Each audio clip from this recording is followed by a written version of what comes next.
Competition is heating up in the Aegis Champions League, where we are coming at you with our lower quarterfinals matchup between No AOE Damage and Water Buffaloes Unleashed. These two teams have been fighting all split along to try to make a deep run here in Aegis. They've made it to the top 6, but now only one can move on and one will be dropping down. My name is Gordo. I am joined today by TDS on the cast as always. And TDS, we got a hype matchup here tonight. One that some people may have thought of seeing this over in the upper bracket right now over on the loser side. It's going to be a really exciting matchup. Elimination means that one of these teams goes out in a pretty sad manner, but that's why we also have BO5s now starting today, so that it's not going to feel unfair or just not enough games. We're going to have a lot of matches, a lot of promising games between these two teams. And honestly, I'm excited to see how they are going to perform. Even though there's a clear favorite in my eyes, I think both teams can really showcase great things today. For sure, for sure. Both of these teams have been making runs throughout this split. They both had aspirations of making runs in the NACLQ circuit. Neither of them are still fighting in that tournament. Neither of them are in contention to actually make promotions. But you know that both of them do want shots at Mirage Alliance. And moving on through this lower bracket, it's going to put you on a collision course with Mirage Alliance one way or the other, whether or not they win their upcoming winners finals match. So both of these teams, they want a shot at the king, and the only way they're going to get it is by beating the other one.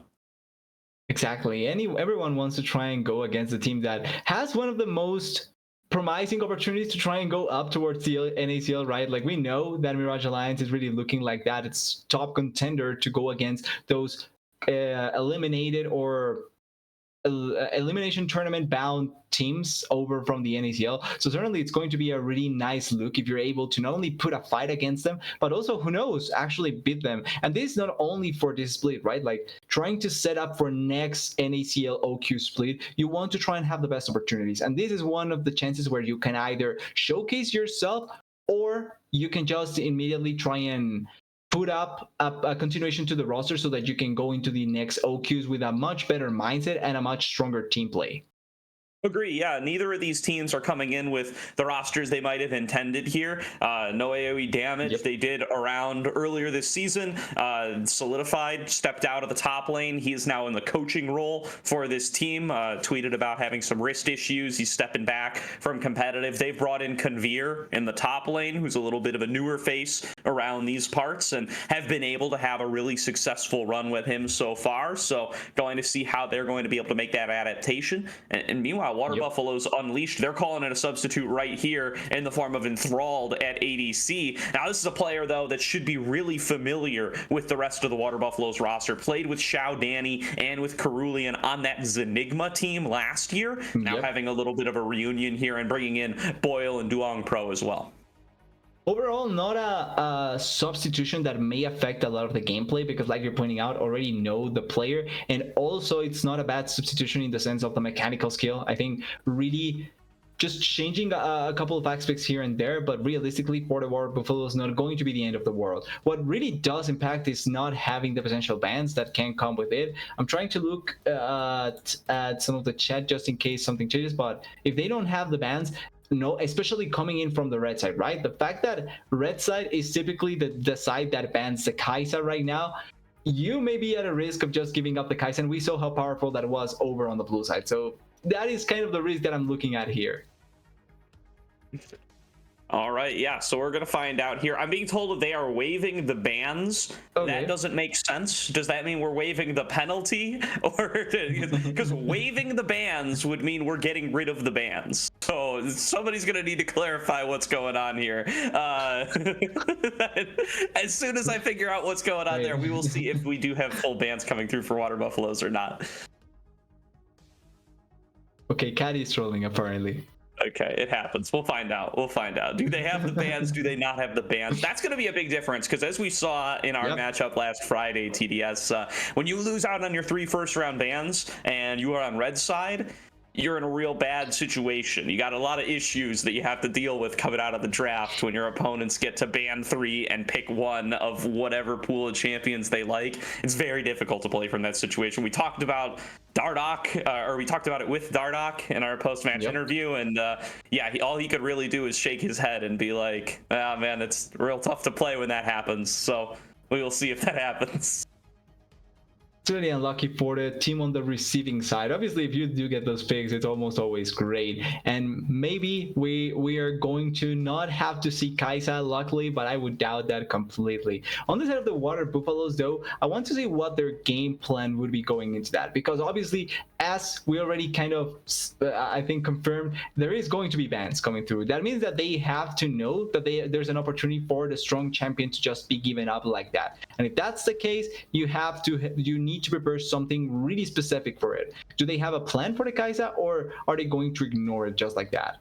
Yeah, so both teams going to have all their bans. They're waiving the penalty. Okay. There will still be bans available. Thank you very much for that clarification to our wonderful producer, as we are now getting into the true bans here. Tristana going to get taken away by Water Buffaloes. It's going to be the Bard and the Fiora banned away by no AoE damage. So the Bard going to be directed towards Cerulean there. That's a surprising one to me, as I kind of think of that more as a Ples pick, but they decide we're going to ban that away on blue side. And meanwhile, there's going to be some Kindred bans coming in from Water Buffalo side. Are we sure these are the right teams? Because I feel like Water Buffaloes is banning their own champions and no AoE damage are also banning their own champions. It would be really funny if it's just like that, if it's actually just a mistake there. But as of now, what I find most interesting though, it's the fact that we haven't seen any kind of focus towards the jungle that much apart from the Kindred. Yes, I understand that Maokai was hit a bit on the previous patch, but realistically, on this patch I mean, but realistically I still think that he's a strong enough champion with what he provides, and overall surprised to not even see some sort of attention towards the champion overall. And then as we talk, the Kai'Sa not banned on red side, that means blue side immediately picking it up. Going to be a really interesting game how they are going to try and play around it.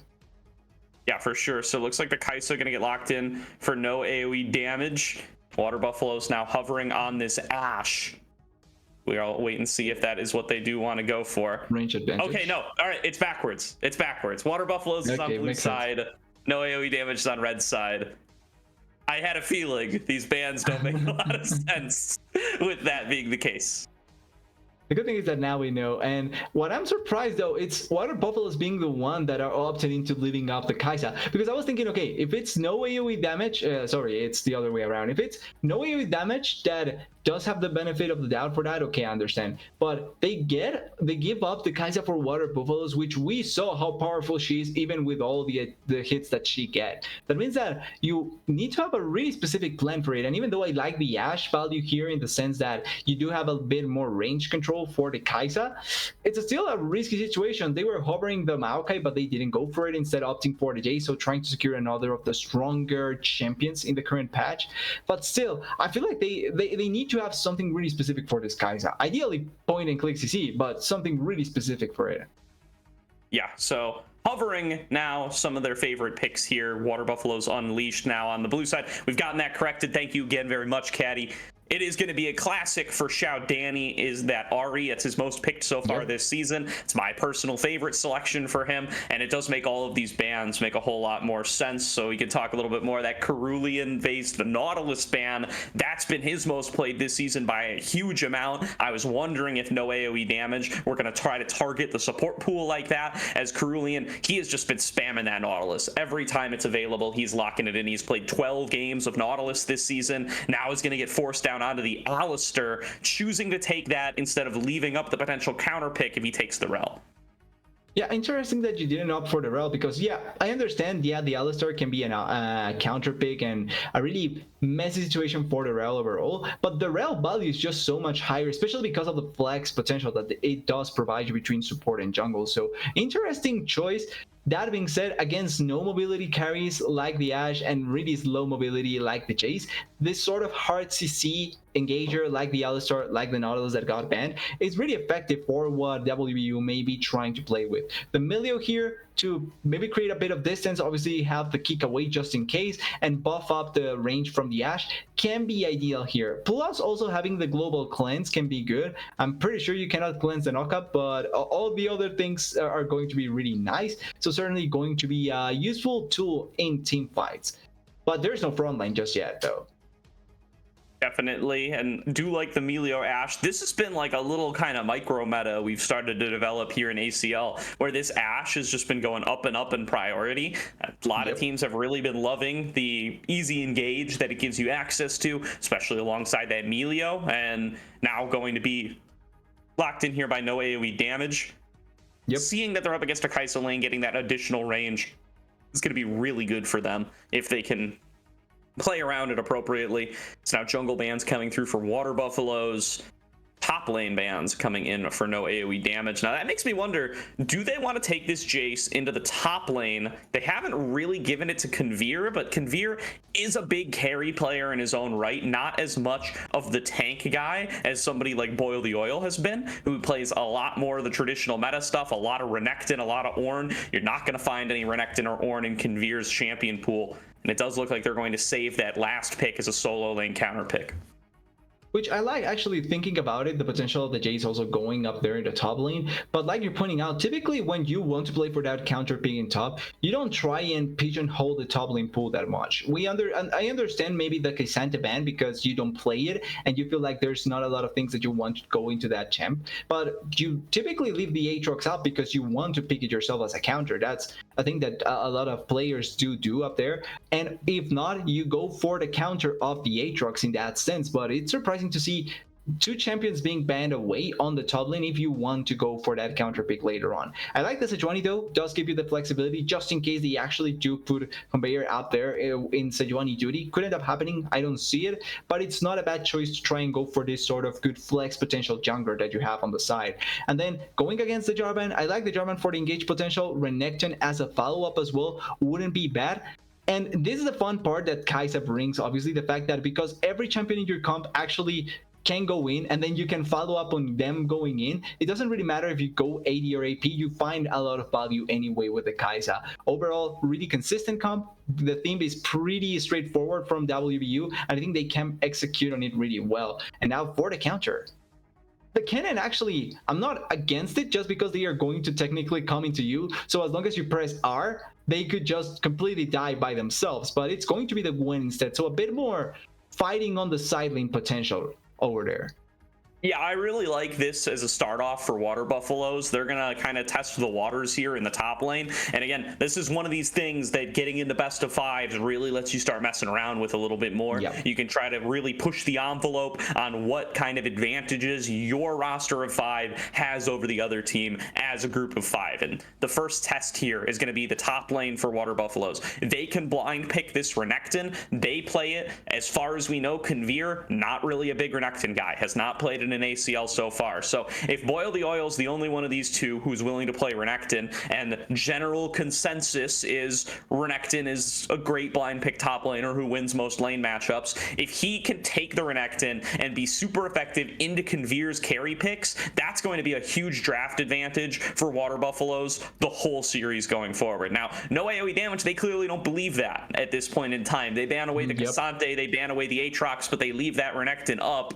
Is that going to end up biting them here or not? That's going to have major implications as we get into future drafts in this series. Exactly. That's the sort of scenario that begin creating themselves the more we go into the BO5s. BO5s specifically are a different beast, not only because you get more prep time, you get more time to play games. So like losing, like we were talking about, the first game is not as detrimental as if it was a BO3.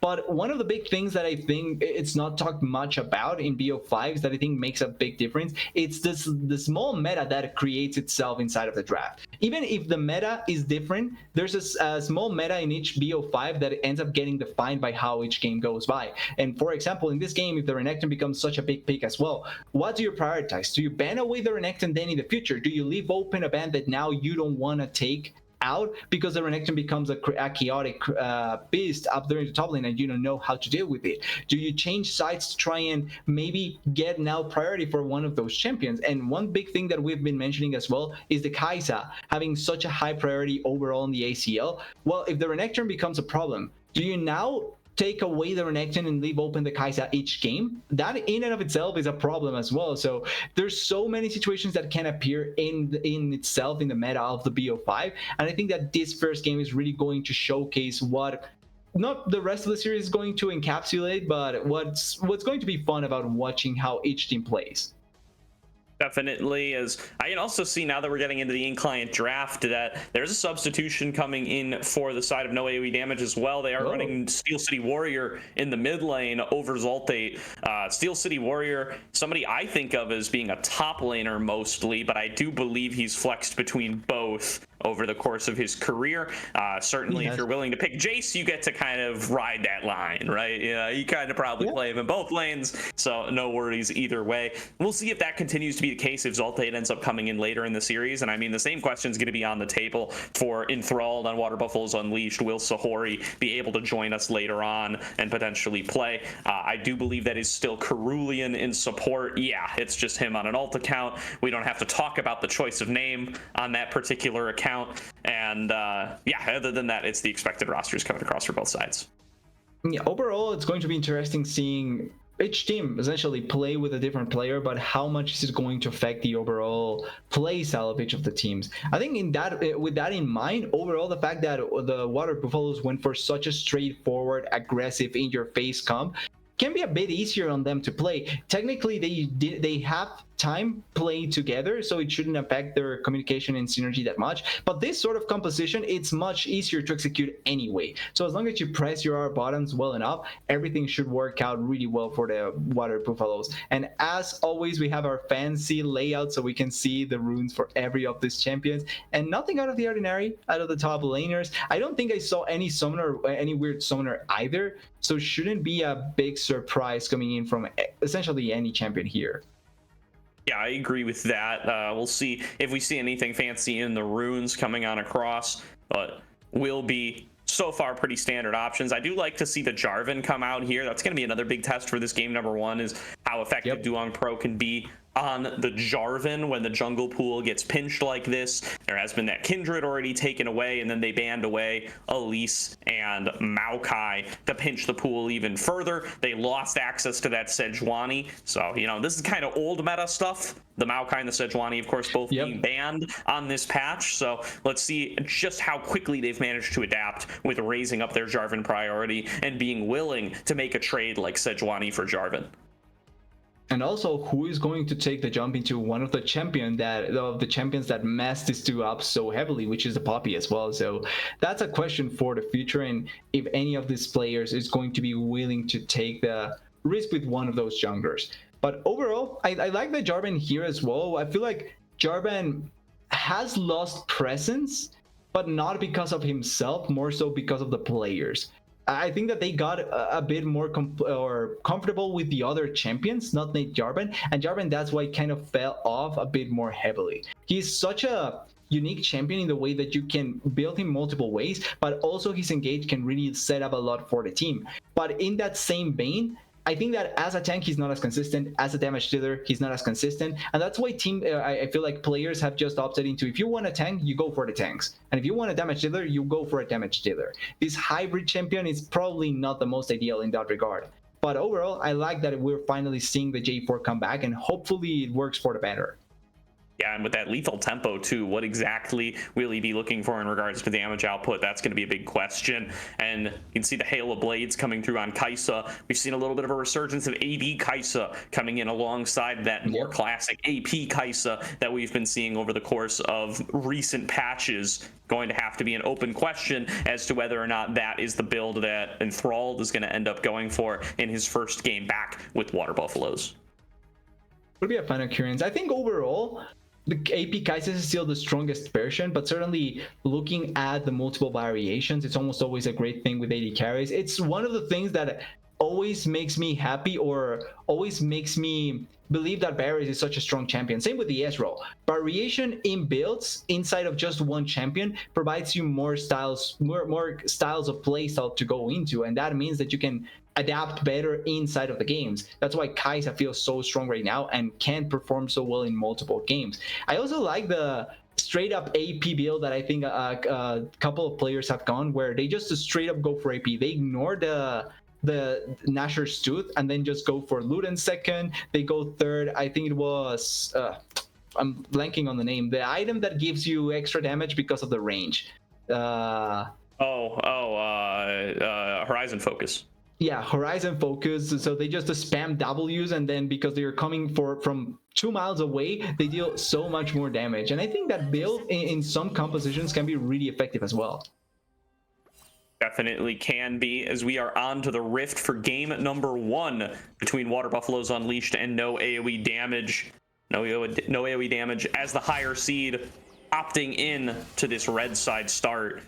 See how they're going to be able to perform with it. It's going to be a pretty simple spread coming across from both squads to start us off. Doesn't look like either is willing to push the envelope that far. Hope, though, going to come out, lands a little volley. That's an early win to no AoE. Immediate presence shown from no AoE damage. They are showing that they will be able to deal damage to you. That's the best message you can send. I'm kind of sad though, we didn't get a level 1, but technically speaking, there's no real level 1 champions. I would argue every champion here is a level 2 champion instead of a level 1 champion. Definitely the case here. Also want to call out Steel City Warrior going for the first strike. Does end up cashing out with it early on to start things off, but the question is going to be, will he be able to continue to do that when Ari has such reliable ways to poke out to deal the damage first and to prevent you from getting that stacking damage? And who's going to be the more effective 2v2 champion as well, right? Most of the time, these matchups ends up getting defined by who gets camped the most and who gets the most affected, because of how much damage and poke each of the two can kind of deal to the other. So if that's the case, I want to see how much attention the junglers provide and who is going to leave their lane first. That's going to be a big difference maker. Oh. Here comes the engage from Cerulean to start things off, just focusing on to Hope, who is going to have to back away, and Thrall chasing down, threatening with that press the attack to just have a whole bunch of extra damage there, or Hail of Blades rather. Hope going to end up much lower on HP because of that. And Enthralled, he's got the extra health potions. He started Longsword, so that's going to make all the difference as Duong Pro starts to come in for the first gank. A flash away from Plez, a flash away from Hope. That's both summoners down for the no AoE damage squad. They are out of everything except for Plez's exhaust. They still have the exhaust, but they are going to need to play really safe in this lane now. Great timing and great execution. I'm not gonna lie, I was doubting the reasoning behind going for that early flash there, but it was all for the sake of the setup. Going for an early level 2 gang off the Jarvan, something that one of the few champions that can do this is the Jarvan. Really effective at that level 2 gang potential and executing on it, blowing 3 summoners from the bot lane from no AoE damage. Now they can set up really easily. Oh. Ooh, Yippee coming in as well, though, going to get the stun. That's everything into Xiao Danny. First blood picked up for Yippee Yahoo in the mid lane. No AoE damage. Strike back early and effectively. And then luckily there for Xiao Danny, this is the better showcase of the execution out of the gang. A lot of distance was between the Ahri and the turret, and that means that as soon as a flash follows from the Sejuani, it's so easy for them to collect the first blood. And the biggest issue here now is that even if the Ahri now has an opportunity to play around the flash from the Sejuani, trying to get on top of her is not that difficult until level 6. And there's a chance that we may see repeat ganks going into the mid lane.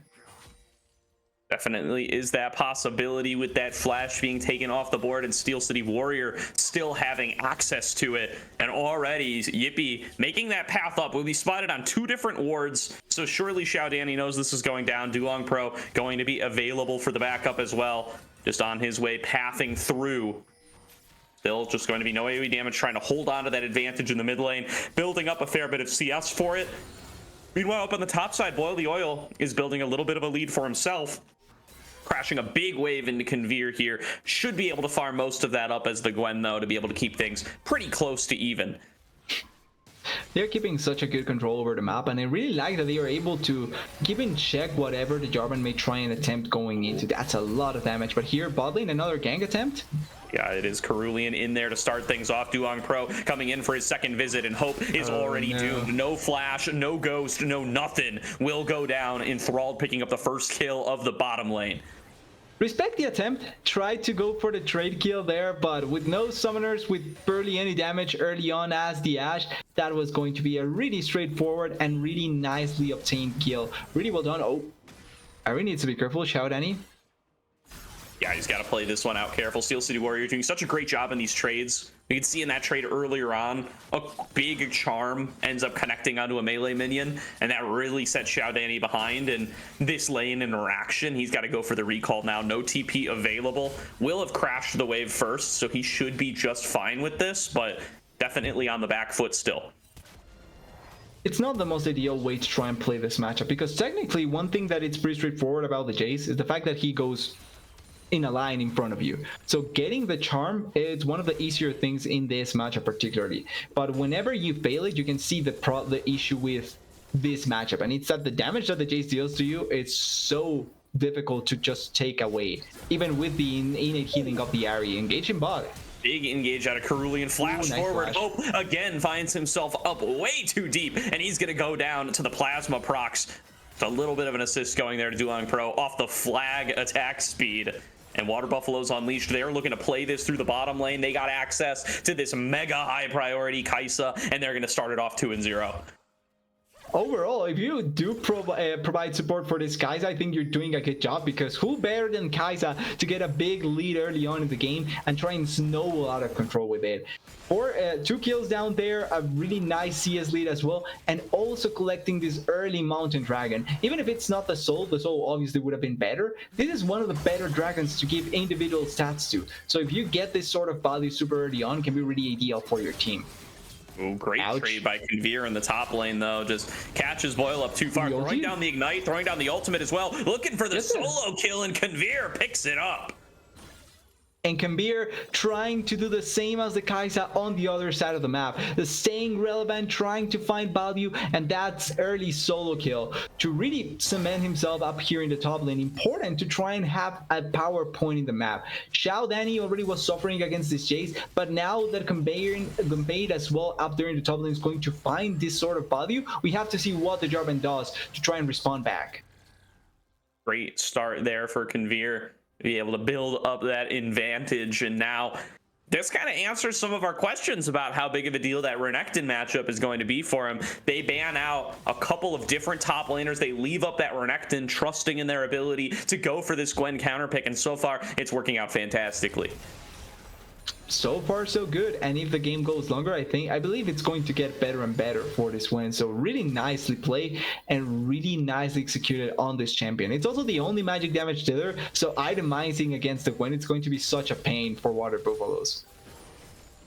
They are going to have to find a way to kite that champ out, as it can be such a menace in the later game, as we all know. Did go for the Ignite instead of the Ghost, so going to be a little low on mobility summoners. Definitely going to be relying on Yippee to make up that difference there, who is paying a visit towards the bottom lane once again. And Xiao Danny continuing to get chunked out in mid, will be able to keep himself safe. And it doesn't look like no AOE damage want to pursue this dive. The health bars are pretty high. The threat that Cerulean poses on the Alistar is pretty high as well. And a nice interrupt on the recall there from Enthralled. Whenever you can get that opportunity, it's always great if you actually pull it off. And they have the Gwen. Oh, Ashe has to flash all after the cancel, so already blowing the summoner of the Ashe up down here in the bot lane. They also collect the Rift Herald pretty easily. There was barely any contest, so two important leads that now Water Buffaloes can try and make the most advantage out of. Yeah, and that all stems from that Void Seeker, TDS. Don't get it twisted. Yeah. That's a Kai'Sa OP moment right there. It might not look like it, but that's this champion still just being able to bring so much to the table, even in this laning phase. That long-range interrupt leaves Hope out to dry and costs him one of those crucial summoner spells. Now it's just for the Jarvan to come back. Cataclysm, Ashe is dead. And he's already kind of doing his pathing towards bot lane, so I'm guessing in the next couple of minutes we're going to see that happen 100%. Nice Sherm in the mid lane, not going to amount to much because there's barely any damage on this Ahri. But at the very least, we see some fighting chance from Xiao Danny. I was also going to quickly comment, by the way, on the Ignite versus Ghost are here for the Gwen. I feel like the main reason why conveying took the Ignite here is because the composition from Water Buffaloes is going to run into them. So technically you don't need the Ghost that much to try and persecute the enemy team if they are going to come into you anyway. I feel like that's the reasoning behind it. Definitely is. It's going to be 2-2 on the scoreboard. Dead even in gold pretty much through the advantages that Water Buffaloes have been able to build up for themselves in this bottom lane, and they might be looking at a potential dive here on this flashless Hope. They are just gathering up the wave, going to try to take down this siege with their share. Duong Pro, though, spotted on that ward, and it's going to get hit by Enchanted Crystal. He already used the flag, but goes in instead to lock down Hope with the Cataclysm. No. Big hit of the Void Seeker, and Xiao Danny is to the play first, as here comes Cerulean looking to wrap around with his Hex Flash for a big knock-up on a Steel City Warrior. They're going to follow that up with the Flag and Drag, but Yippee is chasing out Xiao Danny all on his own, and Enthralled is out of mana. He's going to have to back away, and Xiao Danny might end up being the only casualty. He gets run down by the boar, and no AOE damage. They take the fight 1-0. That was so weirdly fought by the side of Water Buffaloes. The idea is not necessarily bad, don't get me wrong. Trying to go for the dive with your J4, with your Fed Kaisa onto the flashless Ashe, perfectly fine. That makes complete sense in my mind. Although here top lane, oh, that was close. But going back quickly to the dive, the idea is fine. The problem is the execution. Jarvan uses flag before even confirming who was there, so gets collapsed on really easily. Then the Kaisa flashes to get close in range to the ultimate, but ultimate is not active, as we see another play down here. Yeah, Duong Pro coming on down, does find himself face to face with Yippee, who is going to disrupt this chase. He's going to run in. Oh, again, is up too far, but Conveer is not the one teleporting in. This is Steel City Warrior, actually. Duong Pro, he does pick up the kill, but now here's the clapback from the Jace. I don't think this is worth. Onto Cerulean and Enthralled. Duong Pro melts as well. 3 kills come in for no AOE damage, and they take themselves a 2k gold lead. The best bait in the world, a flashless 80 carry. It works marvels because it's just a teleport in from Steel City Warrior, gets the value out of the teleport with a couple of crucial kills plus a plate.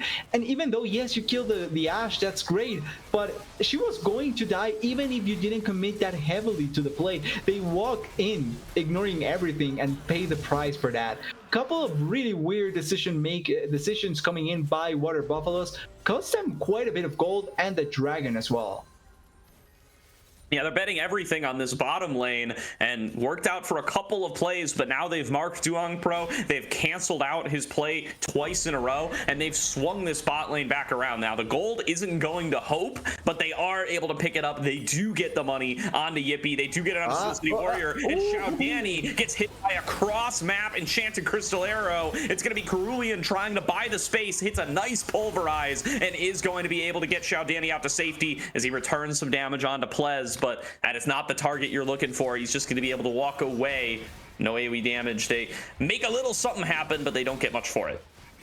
Not gonna lie, kind of sad that Xiao Danny doesn't die there, because that was such a good arrow play from Hope down there in the bot lane, but not enough damage just yet there. Also really nicely played by the Alistar to push away the Sejuani, which was the riskiest champion at that point, and saves the life from the Ahri. Blows the ultimate, but overall not a bad trade to try and just save the life of the Ahri, especially in this sort of situation where you need to not give up that much gold anymore. That is what's crucial. You notice the Titanic Hydra is the first item that Duong Pro has gone for. He does have that lethal tempo, so he's hoping to stay alive for a while and just keep slamming in these auto attacks. It means they really want to keep this Jarvan ahead of the curve. If he starts melting a little too fast to the damage that this Jace and this Gwen and this Ashe are pumping out, that is going to become a lot less useful very quickly. So I'm going to be keeping an eye on how Duong Pro manages to navigate these fights. The problem is that he's already kind of behind though, so yeah, it does become quite a bit difficult when you're already behind. That being said, if you get on top of the Ashe, of the Melio, even of the Jace, technically, this is the kind of build that gives you a lot of damage potential, and also you can proc quite easily with the lethal tempo. I'm not sure how effective it's going to be, but I can see the idea behind it. Oh, Ashe Arrow? Arrow lands onto Enthralled, but Hope is knocked away by Cerulean, as now the junglers are going to meet themselves in the river once again. Jump over the wall from Duong Pro, and Enthralled going to get locked down, but here comes a TP in. This is Xiao Danny looking to get something started. He has access to the Spirit Rush. They're going to advance forward, looking for Yippee. He is plenty tanky with that Sunfire Cape completed, and no AoE damage. They're going to be happy with the teleport, and they're just going to back away. It just ends up being a teleport for an Ashe Arrow, essentially coming in from the Ashe, so not much value going to apply there for either team. They may get this turret though. They have a lot of champions and they still are looking aggressively for it. Oh, Yippee thinks he's corralled Xiao Danny and Duong Pro here. Flag and drag over the wall. They do take the turret, and Xiao Danny manages to get out of there. Enthralled repositioning back over the wall. Xiao Danny dives in with the Spirit Rushes. Here comes a huge cataclysm from Duong Pro. They get themselves 2 kills and plenty of resets for Xiao Danny, who's going to continue to run the fight. He melts down Plez and is chasing down one last member. Duong Pro picks that up, and Water Buffaloes Unleashed have a huge win in the bottom lane. There's the value of the Titanic Hydra. Although, even though it was just coming in from the Jarv and jumping in with the ultimate and finding the perfect angle for multiple kills, really good fight for WBU. They not only collect the kills, but they also get the first turret blood. That means that they get quite a bit of gold for multiple champions, and importantly, try and recover from the deficit that they were kind of finding themselves in, securing a second turret as well. And overall, I actually thought that no AoE damage was the winning side on how they played that dive or the initial attempt. But because they wanted to continue with the fight, they kind of over-committed in a way, and then just opened up the gates for Water Buffaloes to just win the fight really effectively. Great fight, great execution, and now a really important gold lead in their favor. This Rip Herald, though, may be going to equal some things out, but this is post-plate, so it's not the most gold value you can get. Definitely not, and this is now actually a sizable gold lead for the Water Buffaloes off the back of those 2 turrets they were able to take. They have themselves about a 3k gold lead. Now, some amount of that will get returned by the damage that the Rift Herald is going to bring to the table, but it's not going to be easy for the side of no AoE damage to fight this back. They're going to need to get themselves a little bit of something extra, or they're going to need to set up for fights more completely, as there's going to be plenty of damage coming through onto Xiao Danny from that shock blast, but it's Water Buffaloes Unleashed now with control over the map. We're also going to get the opportunity to see who has better poke, Kai'Sa or Jace, who's going to do more damage in a teamfight situation. I'd be willing to bet it's Kai'Sa, honestly. Certainly would as well. 2 items already done. That's quite a bit of damage, and it is that AP focused Kai'Sa build, so she can bring it in even at longer range. It looks like this dragon is just going to get handed over by no AoE damage. They know that they can't fight at this point. It's going to get traded cross map. Yippee picking up the blue buff and maybe threatening a dive onto Boil the Oil, but he is at full HP on this Renekton. He's going to be very difficult to mess with. Well, they have the Herald, so they can actually just focus on the turret if they really want to, and then look aggressively for the Renekton. But not gonna lie, I'm kind of surprised we haven't seen more plays like this coming in from the Sejuani, in all honesty. They were losing the bot lane quite heavily, and that was pretty apparent. But if that's the case, you have to look for another win con elsewhere, and they didn't really try that. Oh, the damage on Xiao Danny there is impressive, and Steel City Warrior, he thinks he can chase this down. Yeah, that's going to be ulti blown. There's going to be an Enchanted Crystal Arrow. Hope just throwing that out on a wish and a prayer and hoping that it works out. Doesn't end up connecting, but it's going to be Xiao Danny forced out of that bottom lane. Sadly for Hope, he didn't hope enough. He didn't have enough hope that he would hit that arrow, and it just fails really sadly. But that's one of the advantages of the Ashe, right? Even if she's super far behind, one good arrow can set up a great kill, and that can turn around a bit of the game in that sense.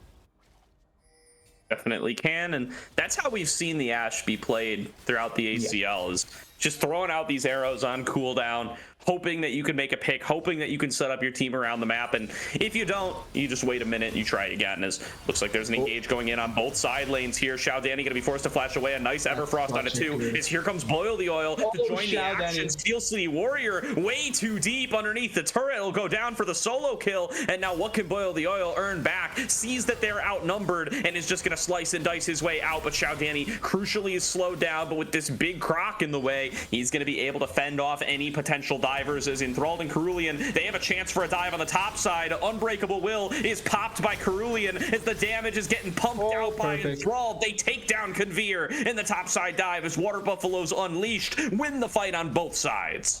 Conveer may be strong, but this Kai'Sa is stronger, has the 2 items, the 3 items actually if you count the boots, and with that amount of damage, it's so difficult to stop her from achieving whatever the hell she wants. And in that play, it was getting the turret plus the kill. They are really losing out on a lot of the mad plays on the side of no AoE damage, and they have to find some way to come back into it, because at this point, the Kai'Sa, the Ahri, the Renekton as well even, are coming online.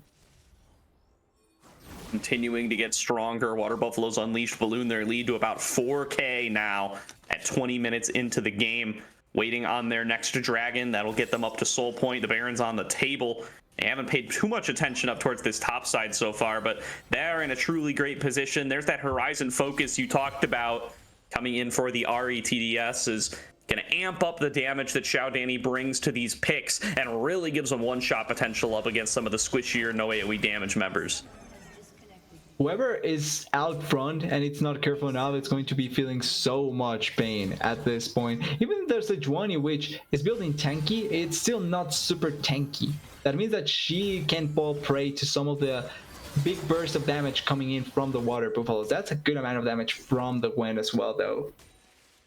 Yeah, really got to watch out in these side lane matchups. Xiaodani kind of just doesn't really have a good one to go towards. He's going to be at least on the back foot from straight up upfront damage against the Jace, and going to be behind on sustained damage up against Conveer. So just really there to keep the waves pushed out or to make sure that the split push isn't too effective, waiting for these fights to get started.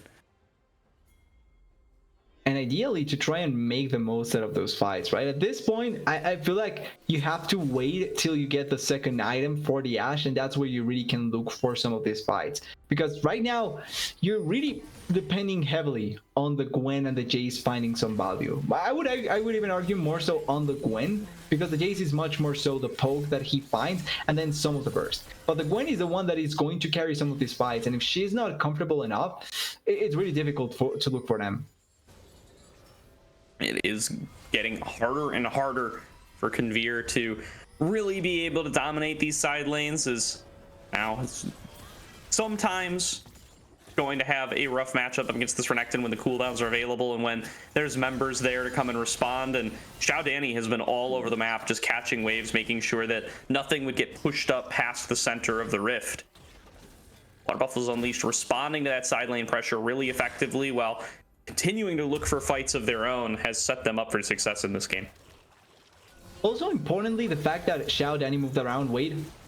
All right, lockdown coming through. Xiaodani maybe getting caught in transit here, but Enthralled is going to be there for the backup. There's going to be the charm. They want to turn this back on a Yippee. That burst damage is insane, but Enthralled maybe a little too conservative with that killer instinct. But here comes Cerulean to get the lockdown. Duong Pro stepping forward. Steel City Warrior just gets one shot by the carries of Water Buffaloes as Conveer coming in off the side lane melts through Boil the Oil, and now is turning onto Cerulean. Cerulean will drop as Xiaodani looks to return the damage. Enchanted Crystal Arrow lands on the Boil. Enthralled, though, finds himself a trade 1-for-1, and Boyle is not done yet. Doesn't have the ultimate, but feels like he doesn't need it. If he can find himself a big target to call the meek on, it'll make all the difference. But Xiaodani continues to rein in the Spirit Fire, and Duong Pro, back from a vacation, finds Yippee, slows him down with the smite, and is ready to finish cleaning up this fight. It'll be 4 kills to Water Buffaloes when all is said and done, but he does have to find Yippee, or he could settle for Plez, who's getting pushed out in the same breath. Teleport back from Xiaodani and Steel City Warrior. They might not be done with this one quite yet, TDS, as Yippee has been found, and Duong Pro will not be dissuaded. Doesn't land the knockup, and now it's getting turned back around on him. Maybe a kill, yeah. Through. He's 1 versus 3. Here comes Boil the Oil to try to save his jungler. Really nice Duong Pro's over the wall. Xiaodani's here as well. Has the ultimate, dashes in. There's a 2-member Everfrost, a flash away from the Glacial Prison, and no AOE damage. Are getting outplayed at every turn.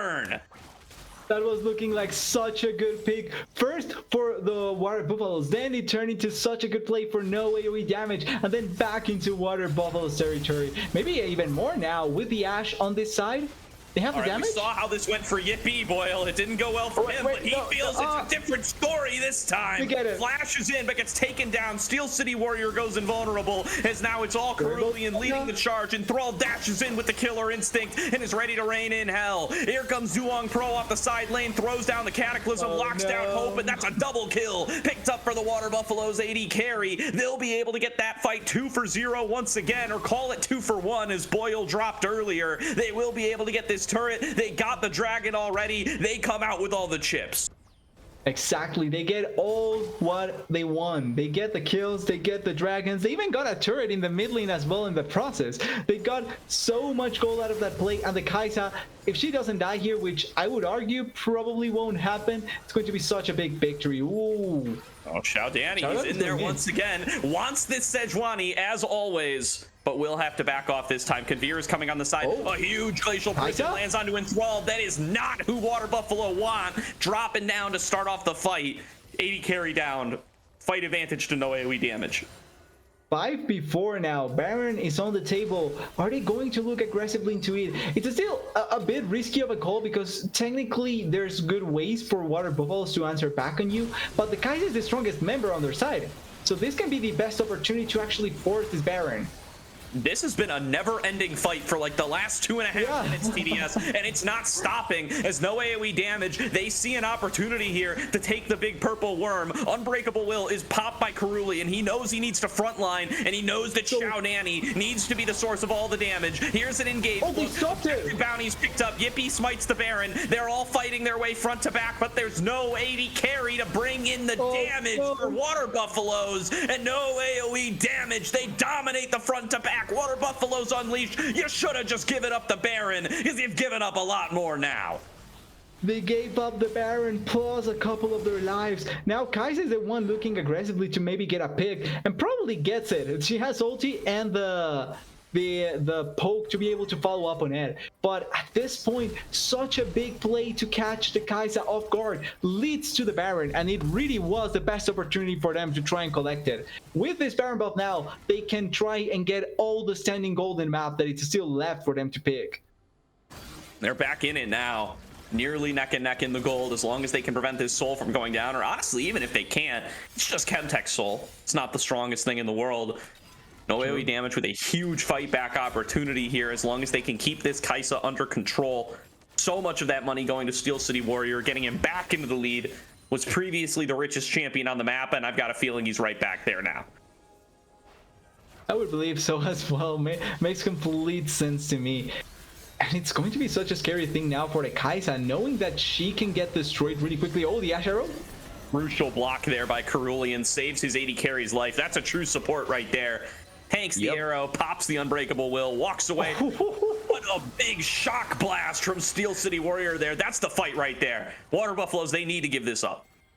Steel City Warrior heard us talking bad about his poke.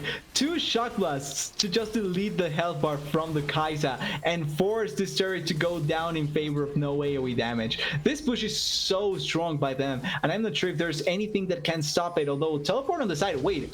Xiao Danny face to face with his old rival Yippee here. They find each other in the jungle as they have the whole game long, and now going to be swapping up the sides of the fight as the dash comes through. Xiao Danny looking for the charm. Yippee already low. Plez gets locked down by the Cataclysm, and Yippee with nowhere left to go. Killer Instinct from Enthralled, staying over the wall, buying himself space, flashes back in, and is looking for the Acathian Rain to close out on the remaining members. Conveer is stepping forward. Conveer is sustaining back up with a chance to slice down everybody. Will eventually go down to Duong Pro, but he's bought enough time, and he's bought himself a triple kill for Hope to finish off the fight, and Ace comes through for no AOE damage.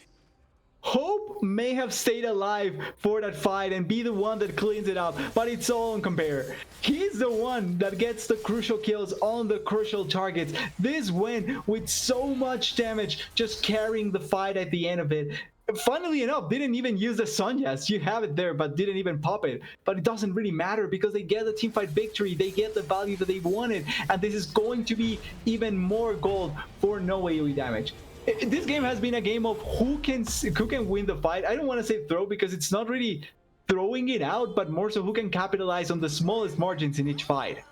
The fights have been neck and neck the whole way through, and no AOE damage now find themselves with the gold lead for the first time in a while, and now are marching towards the dragon. This would be Dragon Soul for Water Buffaloes if they can get it, and it looks like they are not willing to wait 5 more minutes. They're making a beeline for the pick, but now it's going to be Duong Pro too far away, going in, trying to flag and drag his way up, but they're going to have to find a way to buy time. Cerulean has found himself Conveer, but he's already lost half his health in the trade. Duong Pro has arrived. He's got the enhanced blast cone. He's gonna go in for the steal. He's in there. He steals it away and secures Chemtech Soul for Water Buffaloes Unleashed. He is gonna drop for this though, and they're gonna have to back away. Otherwise, they're at risk of losing the entire game. Here's a big arrow landed on to Boil the Oil. He's gonna have to buy some space, but now the teleport in. Steel City Warrior deep behind everybody, but they got enough CP to take him down, and he gets thrown into the Guardian Angel. They're fighting front to back now as Conveer staying safe with the miss, but the damage from the Orb of Deception is huge. Before Xiao Danny falls, 4 members versus 2. Water Buffaloes Unleashed. They walk away with casualties, but they got themselves the soul, and they're not done yet. Enthralled stepping forward, dueling with Hope, but they will eventually go their separate ways. They did lose the soul. That means that now with the soul, they do have a bit of strength on their side of the water buffaloes. But it's like we pointed out, it's not the best soul. It's not the strongest soul. It's not going to be the big difference maker at the end of it. That does mean though that we're going to see an Elder probably in 5 minutes, unless the Baron is enough to finish the game. It is going to be a tough one to close out here, TDS. These teams are fighting tooth and nail, and it's only game number 1. 3k gold advantage to no AoE damage. How close is that to equalized with the Chemtech Soul? It's got to be pretty close. I'm not sure how much of a difference it makes, really. What would you buy a Chemtech Soul for? I'm not even sure. Like, you have to burst out the target before it gets enough resistances, right? So yep. I'm not even sure how to go against it. Thankfully, you do have the Jace, so that's already good, I guess. And the Gwen as well bursts out a lot of the targets, so you kind of have tools to answer it in your comp. You do. You're gonna have to make sure that when these targets fall low, though, you're finishing the job. If Zhuang Pro or Boil the Oil, if they can dance in and out below half HP, they are going to be a lot more effective with this soul present. And now with 4 items down, Enthralled on the Kaisa has been paying off huge in these fights. Yep. Has found some great positions, keeping walls between him and the opponents, and they haven't been able to lock him down in the last couple of fights. No AoE damage. They're waiting on this Baron. Oh, starting it? Teleport on the back.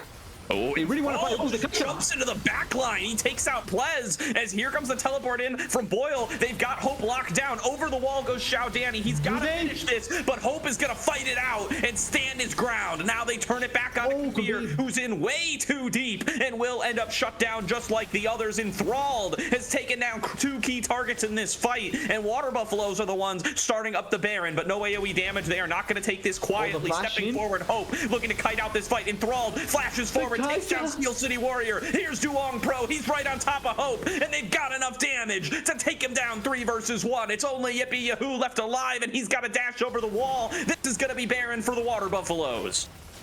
It's pretty much going to be the case unless GP finds a miracle still. Below 20% health, 10% even, has the smite, has a flash, but I don't think he has the life too. Oh! I actually thought he was going to get it close enough, but it was smited even before he flashed in. That was blind too. That was insane by Yippee. He was seeing through the matrix there. He just couldn't quite make the timing work out. He had a bit of input lagging. Just a slight delay on when he went in, sadly. But it was a miracle play anyway. Like, if he gets it, it's one of the biggest miracle plays I think we've had in ACL so far. Definitely getting close to it. The Water Buffaloes Unleashed, they succeed in their mission. They have got themselves the purple buff, they've got themselves the Dragon Soul, and they've got themselves the gold lead back. Now the question is, what else can they take for themselves? Still plenty of inner turrets left standing. What kind of push can they set them up for themselves here when Conveer and Steel City Warrior are still plenty dangerous in the side lanes? Conveer might be getting collapsed on here. Well, killing the win would be the best possible outcome for them. It's been the biggest thorn on their side. So they actually get this win before a fight starts, or they are even close to being a 5v5. It's the most possible opportunity for Water Buffaloes to open up the base and even be close to closing out the game. 3 members here protecting the base, going to be enough to push them away. That being said, it's a lot of damage coming through from the Kaisa. Full build, Gordo.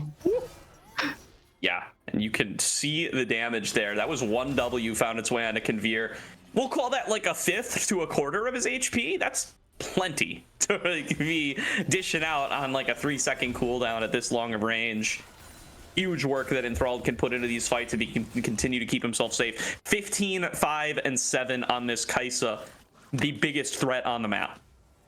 Exactly. So dangerous, so risky to go against any fight if this Kaisa is still present and being able to pump up damage. Really unlucky that goes for the Ginsos though. Takes away a bit of her potential damage. But overall, it's still dealing quite a lot. You can see it on those Prey Seekers. They are dealing so much damage. And now for the Elder Dragon, this is the game-winning fight in my eyes. Whoever gets the Elder can push to try and win the game. can force everything. Oh, the Jawbreaker is just in there. He gets the ulti onto 2. He knows that Hope has no flash. They just need to finish the collapse onto him. Here comes a crocodile. And Enthralled is dominating as the front to back. It's all set up for the Water Buffaloes. There's nobody ready to reach the back line. Nobody can get to Enthralled. Xiao Danny is perfectly safe. And the Water Buffaloes are going to slam the fight 4-0. They can bust open the base. And they're on the path to take game number 1. They have the buff that minions, they have the Kai'Sa getting so many kills, the Milio completely away from his base, so barely any opportunity for him to actually do anything, and that's going to be game 1 going into the side of the Water Buffaloes. Great display. Weird situations overall because it was risky from both sides in my eyes. Both teams had really good opportunities to try and win it out after certain moments, but the Water Buffaloes kept being much more consistent with their game plan, and they had the Kai'Sa. And a matchup that went 2-0 in favor of no AOE damage earlier in this same playoffs is going to kick off with a 1-0 lead to the Water Buffaloes. They get themselves a critical win to start things off here, and it's hard carried by Enthralled coming in as a substitute of the AD carry position. Great display. You can really see it on the gold graph how it goes like up, down, up, down, up, down consistently in this matchup. So it really could have been either team's game for the taking. Favored a bit more on the Water Buffaloes with how they performed, but really interesting game 1 to watch out for, and pretty much leaves us with no doubt as to what champion is going to get banned in the second game, because I really cannot see how this champion goes through. It was just so dominating from the Kai'Sa.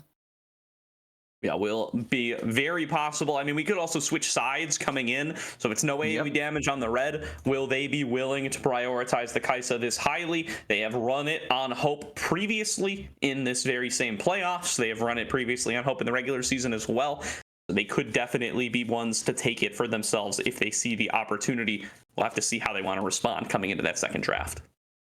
Exactly. There's going to be interesting variations that we're going to get. I also wanted to give a shout out to Xiao Danny, certainly showing why he plays a lot of this Ahri, even with the early death and a bit of the deficit going in his way, found really good charms, really good Everfrost positioning. That's one of the hardest parts of gaining the combo down. It's finding consistent targets with the Everfrost. And I think Xiao Danny did an amazing job at that. So huge props to him. A lot of damage as well, even though it's no Kai'Sa levels of damage, it's still quite a bit, and they'll have a really good job at that. So I'm expecting to also see a bit of attention towards his Ahri going forward.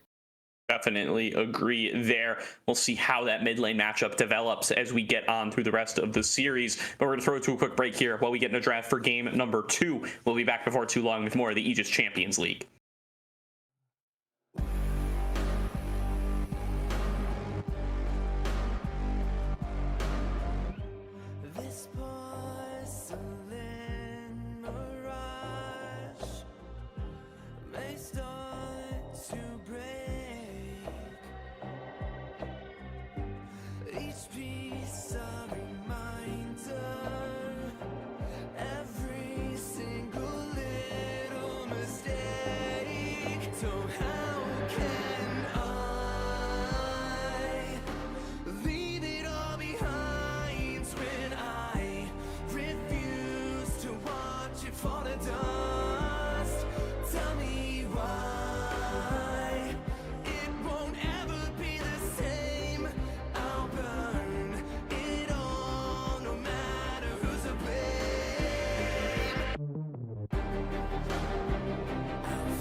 Every time I close my eyes, a little less of you remains.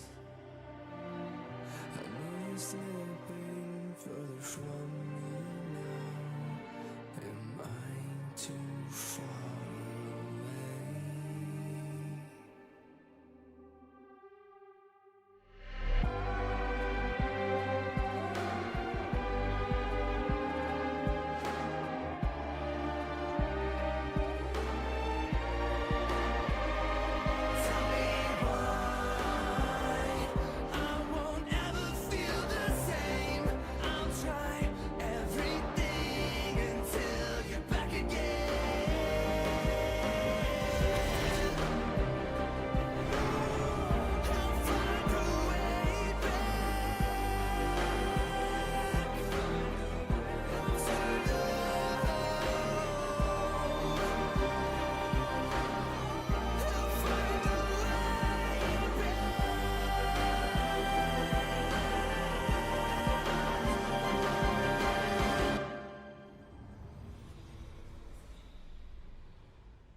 Welcome back, everybody, to the Aegis Champions League, where we have got a 1-0 advantage in our best of 5 to Water Buffaloes Unleashed, coming in with an upset win to kick things off. Now, no AOE damage. They've selected the same sides coming into game number 2, so they are going to be running it back on the red, while Water Buffaloes Unleashed are going to be on the blue. Exactly. Interesting decision. As I always said, the easiest thing to change in draft is changing sides. This time around, though, keeping the same side selection, I feel like it has to do a bit with how they played in their previous game. More so the fact that the biggest strength point, or the biggest strength that they had essentially, were their solo laners. Both Campaign and Steel City Warrior were the ones that you could see putting a bit of the hard work to try and make the game easier on their side. So red side is one of the better sides to give them more priority, more picks, and better value overall. I also expect them to be banning away the Kaisa, so technically there shouldn't be that much of a difference in bot lane considering how the previous game played, but it's going to be an interesting dynamic seeing them staying on the same sides. All right, yeah, looks like we are going to be keeping it here. I can see in the on-site draft law, we still have the sides backwards. I think that's my fault. I probably did that. So, Caddy's got me, though. We're right on the screen. We got Water Buffaloes on the blue, no AOE damage on the red. As I want to see how they're going to try to change these up. And, you know, we were talking about highlight players from the last game, and I think we really kind of undersold Duong Pro a little bit as well. Stealing that Dragon Soul at the very end makes a huge difference for the team, right? Having access to that additional fighting power. Hard to really break down exactly what parts of fights would have gone differently in the heat of the moment. We'd have to rewatch the VODs for a little bit to really be able to tell how big of a difference that Chemtech Soul made, but definitely greater than 0, and definitely mattered that they were able to snag that for themselves. I would argue the biggest thing there, more so than obviously getting the soul, still think that the soul is not that valuable, it's Chemtech. It's the fact that you're putting now the timer of the Elder up, right? And the Elder is an actual win condition that can win you the game. We saw how, even though the Elder wasn't collected, the focus was around being able to go fight it. And because they were so tunnel visioned onto it, they fall prey to a really nice setup that Water Buffaloes had at the end. They were still ahead at that point, so it's not like it was going to be really difficult for Water Buffaloes to collect it, but I think it's more so the fact that thanks to that steal, you now had that thread, the looming thread of the Elder always up. And even before that, he had really good plays, engages. He kind of felt like a tank to a certain degree, but certainly doing damage, and that's the value of the Urban that we talked about in draft as well. He's kind of the best of the two in between factors there. It's the best of not being a tank, but the best also of not being just a damage dealer. You can do all with the Jarvan, and he really showcased that in the game, and I'm kind of curious if we're going to get more chances to see him play the Jarvan this series. Yeah, it was a great selection, especially into the Ashe Melio lane that no AOE damage prioritized in the first round because they were both so low on mobility. I want to see if that's what gets adapted to here coming into game number 2. And so far, we're running back the same picks and bans. It is going to be exactly the same out of Water Buffaloes Unleashed, the Bard, the Fiora, and the Xayah. And now it is going to look like it's going to be just a change up from Water Buffaloes. They ban away the Kaisa instead of the Nautilus. That does leave Cerulean's favorite open. And yeah, he'll blind pick this all day, man. Doesn't surprise me that they're going to go for the Nautilus here. If it gets banned away, they probably would really like to try and pick it. Opting now or hovering now, the Barrier is one of those champions that, like I mentioned before, that has so much flexibility inside of the game thanks to his different building potential in terms of items and all that he can do. So going to be interesting seeing how they perform with the Barriers here, but now there's a good opportunity to try and counter him out, and I think there's multiple AD carries that can really do a good job here to try and answer to the Barriers. It's going to be interesting seeing what they do opt into, and if the Jace, for example, is also going to be another high priority. It was in the previous game and it's still in this game with the Maokai. For sure, as now the Jace Maokai, yeah, they do come through that. Maokai got banned away in phase 2 of game number 1, and they are going to keep up that Jace. The Varus for Water Buffaloes, definitely a little bit of a change of pace for them when they do lose access to that Kaisa. And, you know, the Nautilus is still up there, no AOE damage. If you wanted to deny Cerulean the Kaisa, you had to take that for yourself right now. So otherwise, it's going to end up in the hands of Cerulean. And that is going to be locked in here. And they take the Viego as well for the side of Duong Pro. So going for a little bit of carry power from the jungle this time around. And really like the fact that they go for the Viego as well here with the carry potential. Obviously, the point and click CC of the Maokai may end up bothering the Viego for a bit, but overall, I do think that having that big carry up there in the jungle, especially for how they played around it in the previous game, I do think that the Viego can find a lot of value and be a big menace later on. The Nautilus here as a pairing with the Bear is also something I'm glad to see, just because you do get a lot of value of the CC timing that the Nautilus provide. For the longest, as long as you're able to keep someone CC'd, you get more time for the Varus to stack up on his passive and be able to burst someone out quicker than normal. So overall, the duo can work out really well. And then the answer of the Braum, in case it's a poke Varus, it's going to be really, really good.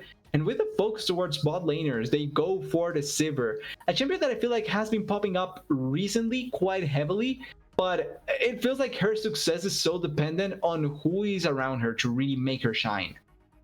It really does, as the Sivir, a pick that we've seen rising up in popularity a little bit, does have a little bit of synergy with the Braum, right? With the concussive blows, you got that auto reset, you got the extra attack speed, but maybe not in the most traditional of lane pairings, and going to be very good into Varus Nautilus, though, I do have to say. To spell shield, to block away the piercing arrows that don't have the risk of finishing you off, to block those Nautilus hooks if you see them coming in. Those are going to be a big deal, especially depth charge if that ends up coming out. Said Water Buffaloes, they're going to lock in this Cassante for Boyle, and assuming that this is still going to be Steel City Warriors, Jace, in the mid lane, Conveer now going to have to pick something up against this Cassante. Fiora's already been banned away. This would be a little tribute to Maryville if it ends up getting locked in, but instead they're hovering this Gwen. This is a much more traditional Cassante counter, and Conveer, despite the loss, did very well on Gwen in game number 1. Would have liked the Pantheon just because of the out of nowhere kind of feel the pick gives you, but the Gwen, they already picked it in the previous game against the Renekton. I don't see why not pick it here against the one of the counters that you really can go effectively against, which is the Skisante. So not surprised to see the Gwen coming through here. That being said, this time around, depending on what the Maokai builds, could be a bit more potential to build into magic resistance, and that may mean that the Gwen may lose out on some of the damage. Not a lot, because she still will destroy a lot of champions with her damage, but to a certain degree it's going to be felt in this game.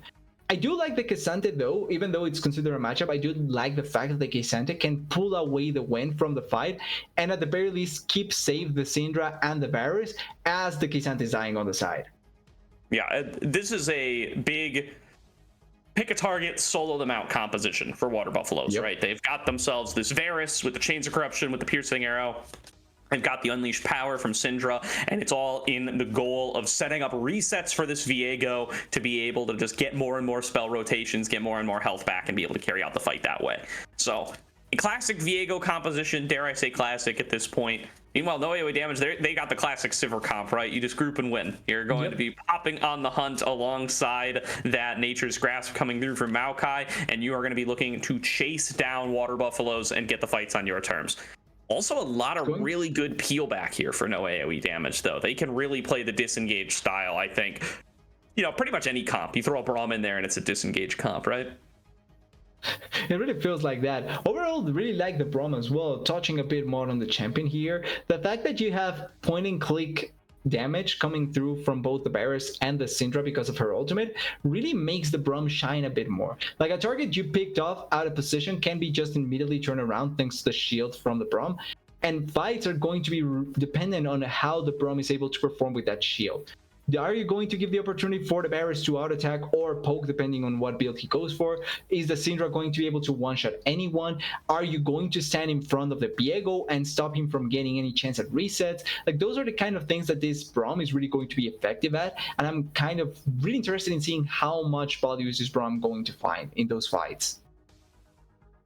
That's definitely going to be a big question. I mean, he can do a lot to block out this Varus damage, maybe a little bit less so up against the rest of the champions that are coming out here. There's not a ton of projectile setup coming through from Water Buffaloes, but, you know, being able to counter out that one carry, that's sometimes all that it takes. As, if nothing else, this no AoE damage, they got a lot of ways of dealing with Piercing Arrow. They've got the blocks from Sivir, they've got the blocks from Braum, they've got the Mist from Gwen.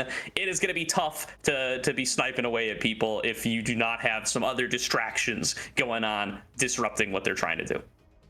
Yeah, technically speaking, there's a lot of ways to deny Paris from poking you. Like even Maokai, he goes twisted root onto someone, and he can technically evade the arrow as well. So there's actually quite a few ways to not make it be that hurtful onto you. But the more I think about it, right, the value from the what's it called, the ultimate from the Sivir, on the hunt into the twisted advance, or twisted advance, no, into the huge ultimate from the Maokai. Yeah, names from ultimates. That's okay. That's a play-by-play job. Don't worry about it. Yeah, PvP job. That's I'll learn it in the future maybe. But the duo of those ultimates, right? You press the R from the Sivir, run really fast, and then you have big roots following up on you.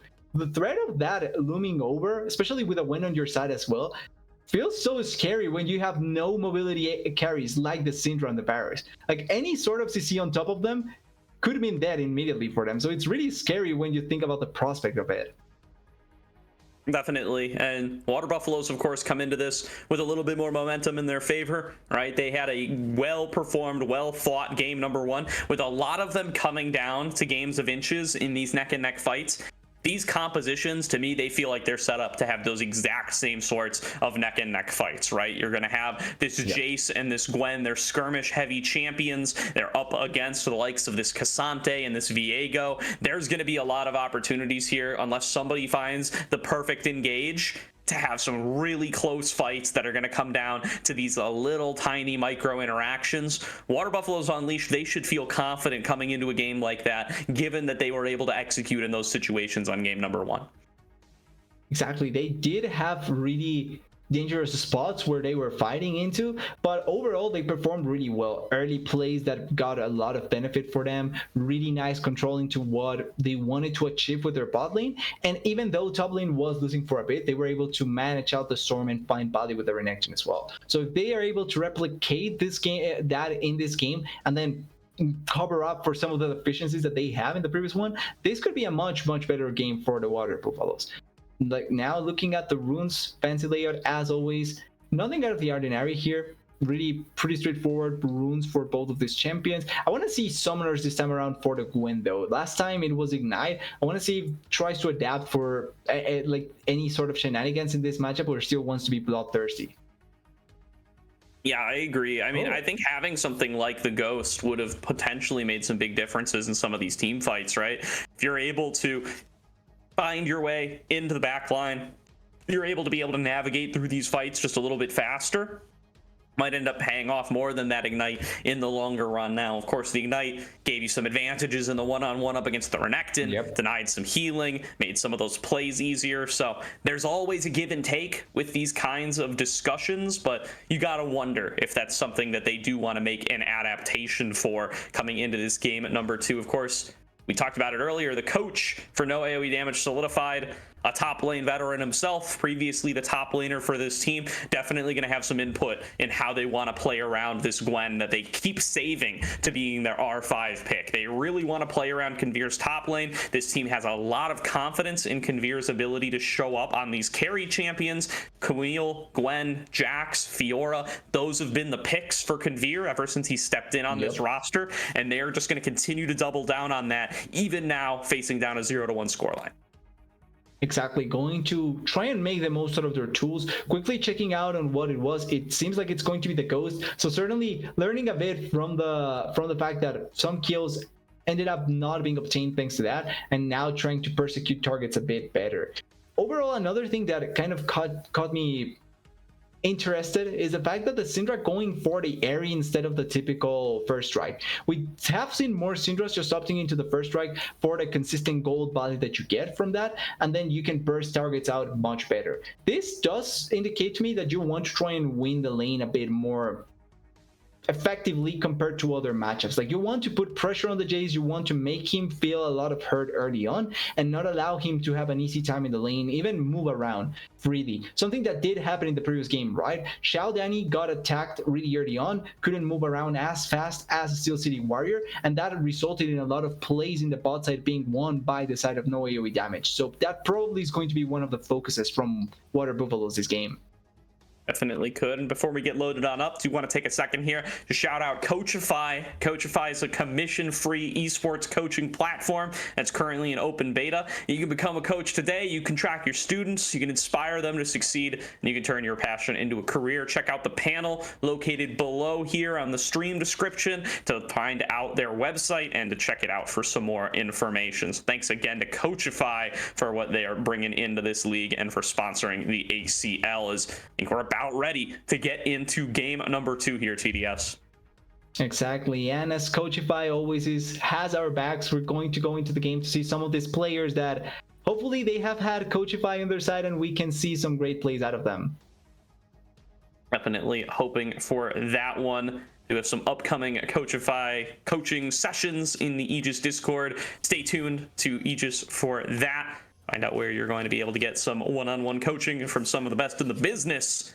We are on to the Rift now for game number 2. Water Buffaloes unleashed on the blue side. No AOE damage on the red. Both teams looking to get advancing forward to get themselves into that lower semifinal and find themselves a date with some of the best teams in the Aegis Champions League and in North American Amateur, period. Only one can move on. Water Buffaloes currently on the front foot. Had that one game lead, early fight, nothing much going to impact. Had that early game lead, that means that they have a bit more leeway to make mistakes in the coming games. But you still want to try and close out the series as soon as possible, so probably Water Buffalo is looking to make the most out of this second game as well. Definitely. Going to be another calm early game. Little ward in the ping brush there. And a counter ward coming through from Xiao Danny, so they're going to be keeping an eye on that topside river at the very least, but doesn't look like either team really manages to get much headway into the opposing jungle to lay down that vision. And do want to call out here the difference in bot lane itemization. Remember game 1, it was Enthralled going for the sword and the extra potions, compared to Hope's Doran's Blade. It ended up really favoring Enthralled there early on as he was able to get a lot more poke damage. Now going to be 1 potion apiece with the Cull coming in for Hope, who's already planning on playing this laning phase a little bit safer with the Braum. Exactly, opting into a different sort of a start. I like the way that they are trying to differ in their itemization, but I feel like for bot lane particularly, the start of Longsword into 3 pots feels like the better one. Makes your spike into the mythic much quicker, and then you also have a bit more sustain thanks to those spots. So feels like could have been a much better choice for both sides, but at the very least it goes to show that they are trying to make a difference in each of the matchups that they are going through. Like the call just to try and stack up on gold because you don't expect to win the fight in any sort of way, so you can try and get much more gold value later on in the game, and then the start of the Doran play to try and maximize the punishment onto the Sivir and onto the Braum.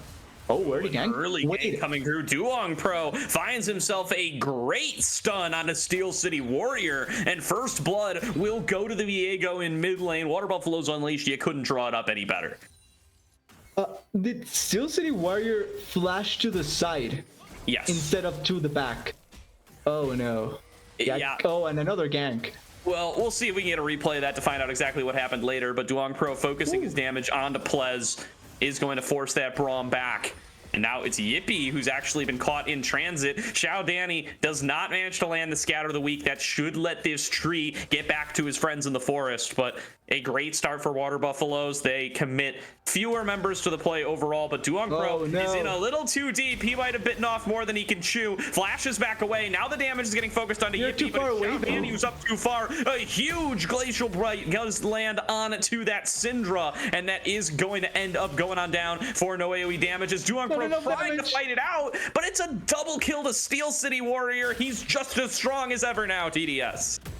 What a big blunder coming in from the Water Buffaloes. They had the advantage. They were able to catch off guard multiple members from no AoE damage, but then out of nowhere decide that they want to give it up. Walking into the jungle blindly, a perfect ward to spot where the Syndra was also backing, so it didn't allow for her to run away. And the reaction from Water Buffaloes was a tad bit later to what no AoE damage accomplished there. Really good punishment, really nice kills they get, and like you're pointing out, the Jace back into the game here. Yeah, so strong now for Steel City Warrior. See if he is going to be able to reprise that performance, be that big carry that they need for the side of the Water Buffaloes. or for the side of no AoE damage rather, that they're trying to shut down for the side of the Water Buffaloes as a hook comes through for Cerulean but gets blocked away. Again, that spell shield for Hope, it's going to be such a big difference maker in this matchup. Really can make a big impact down there. So going to be really good to see how it goes. Oh, what is happening there? Oh, there's what is happening here? Onto Hope. It's all focusing down onto Enthralled, but he's fighting back, and it's the turret that is making all the difference. Water Buffaloes unleashed. They end up with a double kill for themselves, and now Duong Pro, he's deep behind enemy lines again. He throws up the thumbs up and says, hey man, my bot lane's winning. It's fine. It's fine. I need to understand, how did that happen? How did it get to that point? Yeah, there's It just doesn't. I don't know. A few things have to go wrong for you to end up at that point. Well, so at the very it's least, 3-3 though. It's neck and neck. We're right back where we started, TDS. Exactly. Like at the very least, bot lane won the fight. So technically speaking, that small death or a small not, but that death on the side by Duong Pro gets completely covered by the big outplay from the bot lane. Look at the item discrepancy now down there. It's a Noon Quiver and some resistances for the Braum to just the double longsword and the call on the Sivir. So this is now where we can begin see a bit more punishment coming in from the Barris, and also the fact that level 6 is going to be soon hit. Yeah, that is going to be the question. Boil the Oil does tick up to level 6 there as soon as Conveer does, and they're going to continue to fight it out. So far, an early lead going over to Conveer, but that Negatron cloak coming through for Boil the Oil is going to help to nullify a fair bit of that damage. As they step forward, they trade the snips, the true damage. A little bit nutty there for Conveer, so going to keep him in the health advantage. Really chaotic game to start off already. A lot of faction, a lot of fights, hook attempt there. Nothing much obtained, and even though we saw already fighting down in the bot side, neither team has really looked aggressively towards the dragon. Yeah, definitely been a slower dragon game to start things off than it was in game number 1. Water Buffaloes, they were the ones to stack up that soul the first time around. Yeah, still going to be a objective that's on the table, but might take a little bit longer to get their way over there. So it does look like Duong Pro paying a visit towards the bottom side once again. There's so much vision around here, though. He'll be spotted on his approach. The hook comes in. It's going to be a 3-on-3 to start things off. Cerulean focusing on Plez, who goes down to about having to flash in for the snare. Everything coming through onto Hope. Spell shield blocks nothing, and he's so low on HP. One more shot from anything will take him down. It's going to be Plez as the first target, as Duong Pro can't get out, can't reset, but Enthralled picks up a second onto Yippee, and it turns out Hope, the only one left standing, but it's a 2-for-1 for Water Buffaloes. The first one to be hit quite heavily is the one that survives at the end. Hope escapes with his life, but the fight is won essentially by the side of the Water Buffaloes. 2 kills for Hope, a couple of plates down there. Actually, I think it was 1 kill for Hope, 1 kill for the Viego, or for the Barris, sorry, for Enthralled. So sharing the gold and the experience in that play, but gaining also the pressure down on the bot side. Really, really good for the Water Buffaloes, and they are staying just in case. They are just hovering around here. They are going to complete their recalls, and now up to the top side, right in time for Rift Herald to spawn. Duong Pro not missing a beat. Going to look to start this one up. Boil the Oil is going to have the push. Question is, what can Xiao Danny do in the mid lane? He just wants to push this wave or regroup with his ADC. Plez is coming up here. That'll secure them the numbers advantage. They have the numbers advantage here. It's difficult fight to try and pull off even with the numbers advantage, just because there is quite a bit of poke off of the Syndra, but they have so much control here. I think they actually can just force a fight here with the Maokai ultimate as well. The late recall bot lane making such a big difference. Cerulean trying to Spider-Man his way over. They do successfully reset the Rift Herald, so now they might be able to take it 4-on-4, but a 5th member has arrived, and Enthralled now is the one who's late to the party. Are they going to take this 4 versus 5? Nature's Grasp comes across, and it actually lands on a Duong Pro who loses a fair bit of HP. Stepping forward, though, they know that Enthralled will be here soon, and they decide they want the fight, going all in. There's a huge stun on everybody. The depth charge knocks them up as well. Conveer is so low. but Cerulean will be the first one to fall. But here comes Enthralled. He arrives to the play. Boil the Oil goes all out to keep defending his AD carry as they're going to try to chase him deeper into the jungle. Another Scatter the Weak finds its way onto Plez, and the resets are now coming through, or are they? As Duong Pro fights it so fast, but it's going to be Boil the Oil tearing down the remaining members, and Enthralled stays safe throughout the whole fight and takes it 4 kills in favor of Water Buffaloes Unleashed.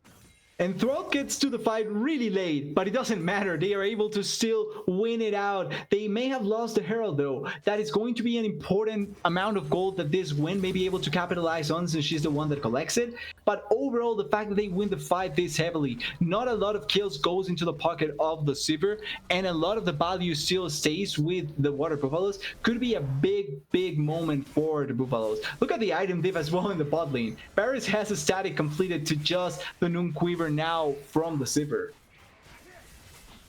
Yeah, a huge item advantage for Enthralled. I've seen this story before, TDS, and it ends with Enthralled making a massive difference in these fights. Xiao Danny now still clearing out in mid lane. I gotta give him props for those huge Scatter the Weaks in the last fight. Multiple of them coming on through. Buy the damage, buy the space, buy the time for Water Buffaloes to win that fight. As Duong Pro is caught again, Nature's Grasp coming out. He managed to slip out from under it just in time. Yippy's chasing him the rest of the way down. But there's members coming in for Water Buffaloes. It might be Yippy, who's up too far now. Chains of Corruption doesn't find its mark. And now Xiao Danny, low on HP, has to back away.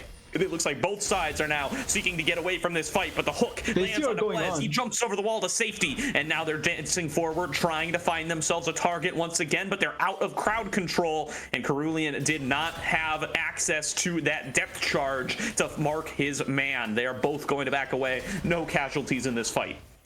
Yeah, the Chains of Corruption haven't really been the best from Enthralled so far, sadly. But overall, the fact that they have been able to find some good picks and also not lose crucial targets is really good for the side of Water Buffaloes. Now looking for this Chemtech Dragon to start off the game. Going to get the first one really late when you consider how typically the dragons have been collected before. But overall, going to be valuable. Flash hook from Cerulean finds Steel City Warrior. He's got the depth charge now. The flash over the wall is going to buy some crucial space for that Jace. He gets his way out. He is going to be safe for now. Water Buffalo's keeping on that pressure. Was forced to flash, and maybe a potential play as well to go for a dive onto the Jace. With the Nautilus, with the blow potential from the Syndra, you kind of can be aggressive there. Oh, the engage bot. Yeah, Enthralled going to be caught way too far up, but the turret damage again. He kites it out. He stays alive. A double kill for Duong Pro. And Water Buffaloes Unleashed. They do not give up anything. Really well played there by Enthralled, opting into waiting to use the cleanse until this thing goes through. Oh, bye-bye. Oh, wait. Ooh, everything coming in on a Steel City Warrior. The Ignite not available, and they will be able to back away. Cerulean did commit that, but it was way earlier in the play, so not going to be enough damage to end up taking down the mid laner. Yeah, really good timing on the stopwatch, not going to be the kill, but now no stopwatch for the Jace. For future fights, that's going to be a bit dangerous. But just quickly, oh wait, Syndra? All right, focusing forward is going to be Duon. Way the stun comes through. Up, and now going to be Irvine Beast. Xiao Danny himself, the one who ends up biting it. Duong Pro not able to get there in time. And now one more shot on a Plez does not find its mark. Even a Static Shiv proc might have done it there, but not getting the bounce he needs.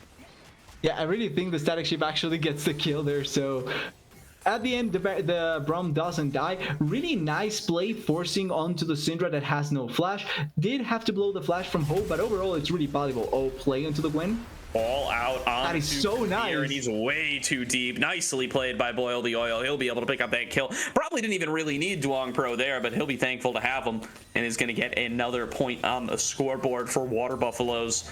They are stepping forward and ready to siege onto this mid lane outer turret. They've got Duong Pro there to threaten the dive. They land that depth charge. They land that hook, and they take down Steel City Warrior. Plez now trying to fight it out, but the juggling of the turret aggro, fantastic there for Water Buffaloes. They get themselves another 2 for 0. So nicely done off of the Water Buffaloes. They managed the aggro so well. They are getting this turret and could look for a kill here, but here comes Hope as well, so they have to be careful. Yeah, there's the on the hunt. That's the flash back in from Duong Pro. Gets the reset, and he's going to take it now to Hope. He's got the reset. He doesn't land the Heartbreaker, but he doesn't even need it, as Hope is going to drop next. Steel City Warrior is teleporting in, but did he bring himself into his own death? It looks like he did. The Heartbreaker stacks are so strong for Duong Pro. The resets keep coming through, and the jungler for the Water Buffaloes is popping off in this fight. And I think it's a legitimate heartbreak for Steel City Warrior in the mid lane.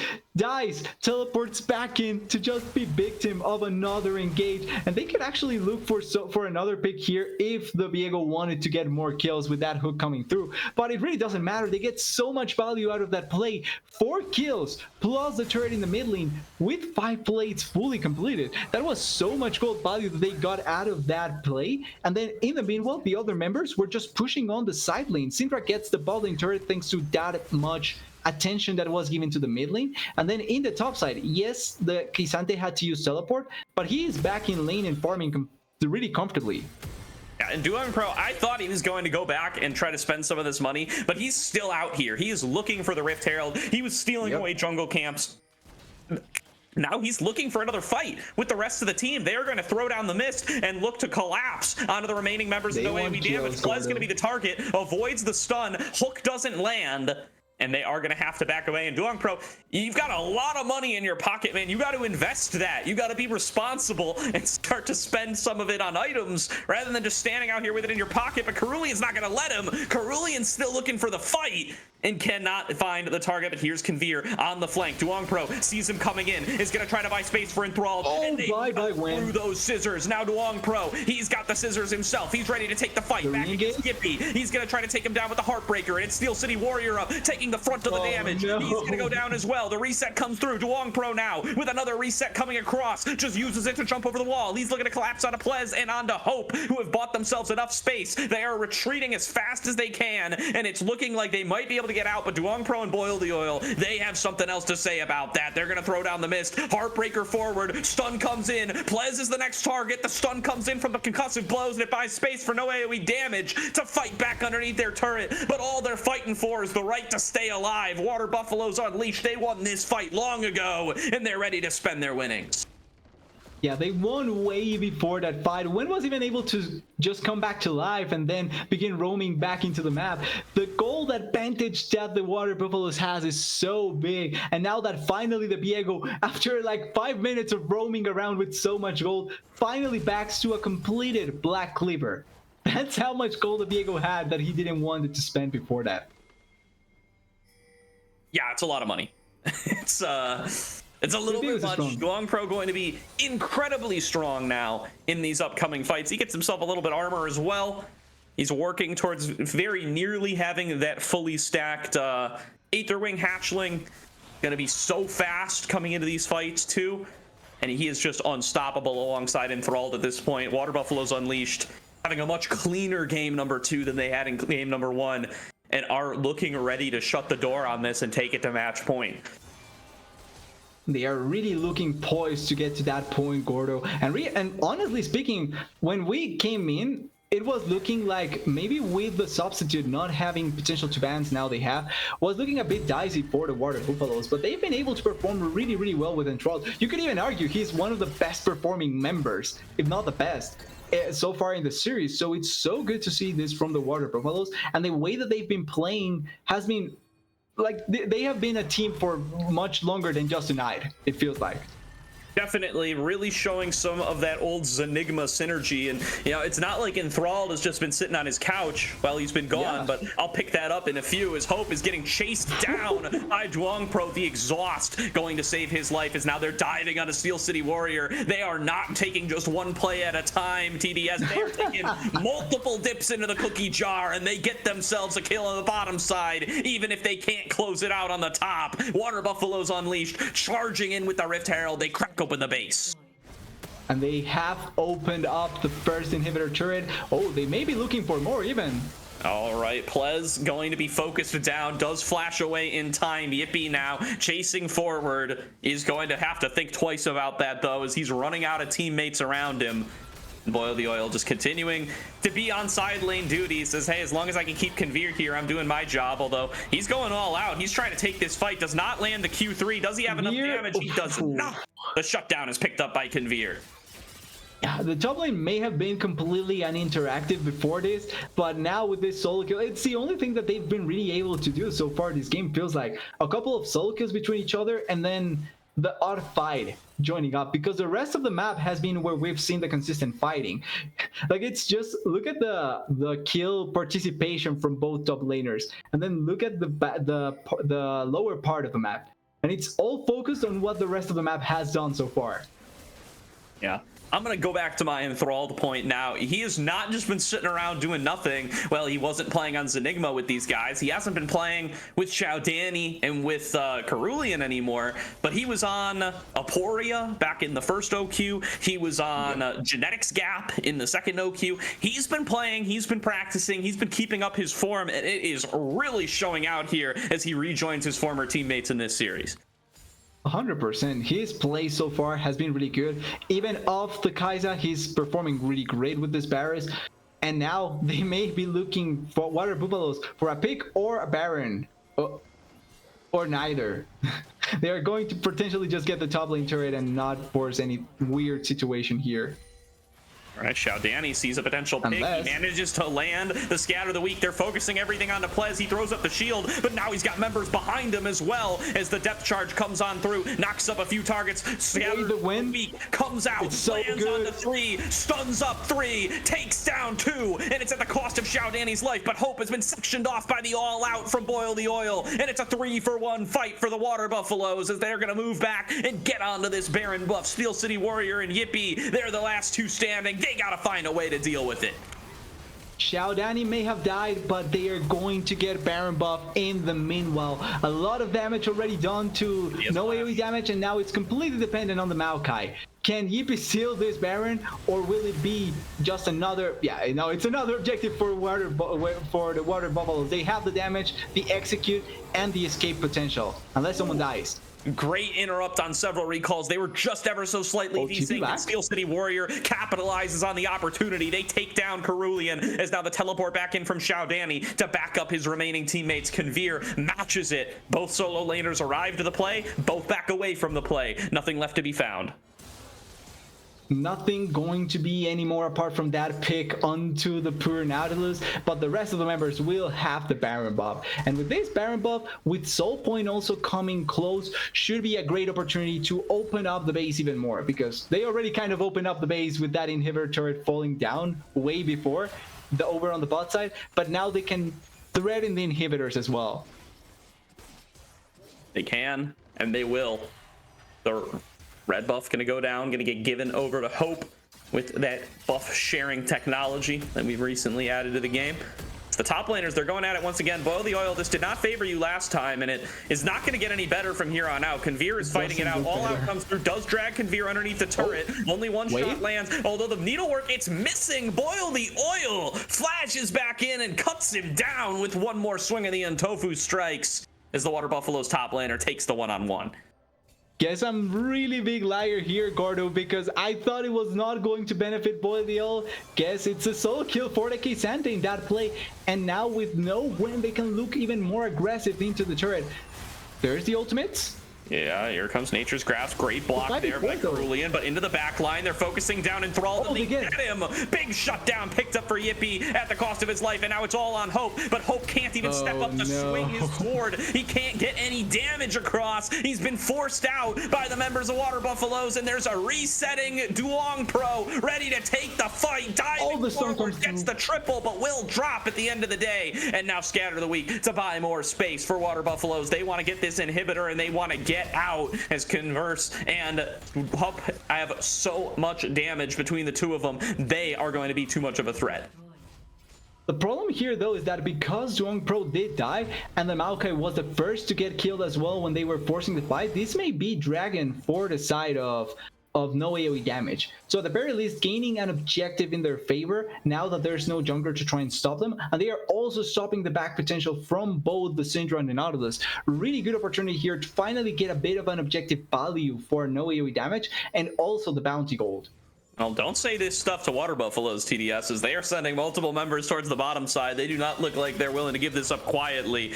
Boil the Oil over the wall, finds the entire no AoE damage team, just confirms like, yep, guys, they're still in there. I'm coming over the wall. They're going to throw down the piercing arrow. They get some good damage across. They try to steal, but they can't get it. Yippee, too fast on the fingers, secures it for the side of no AoE damage.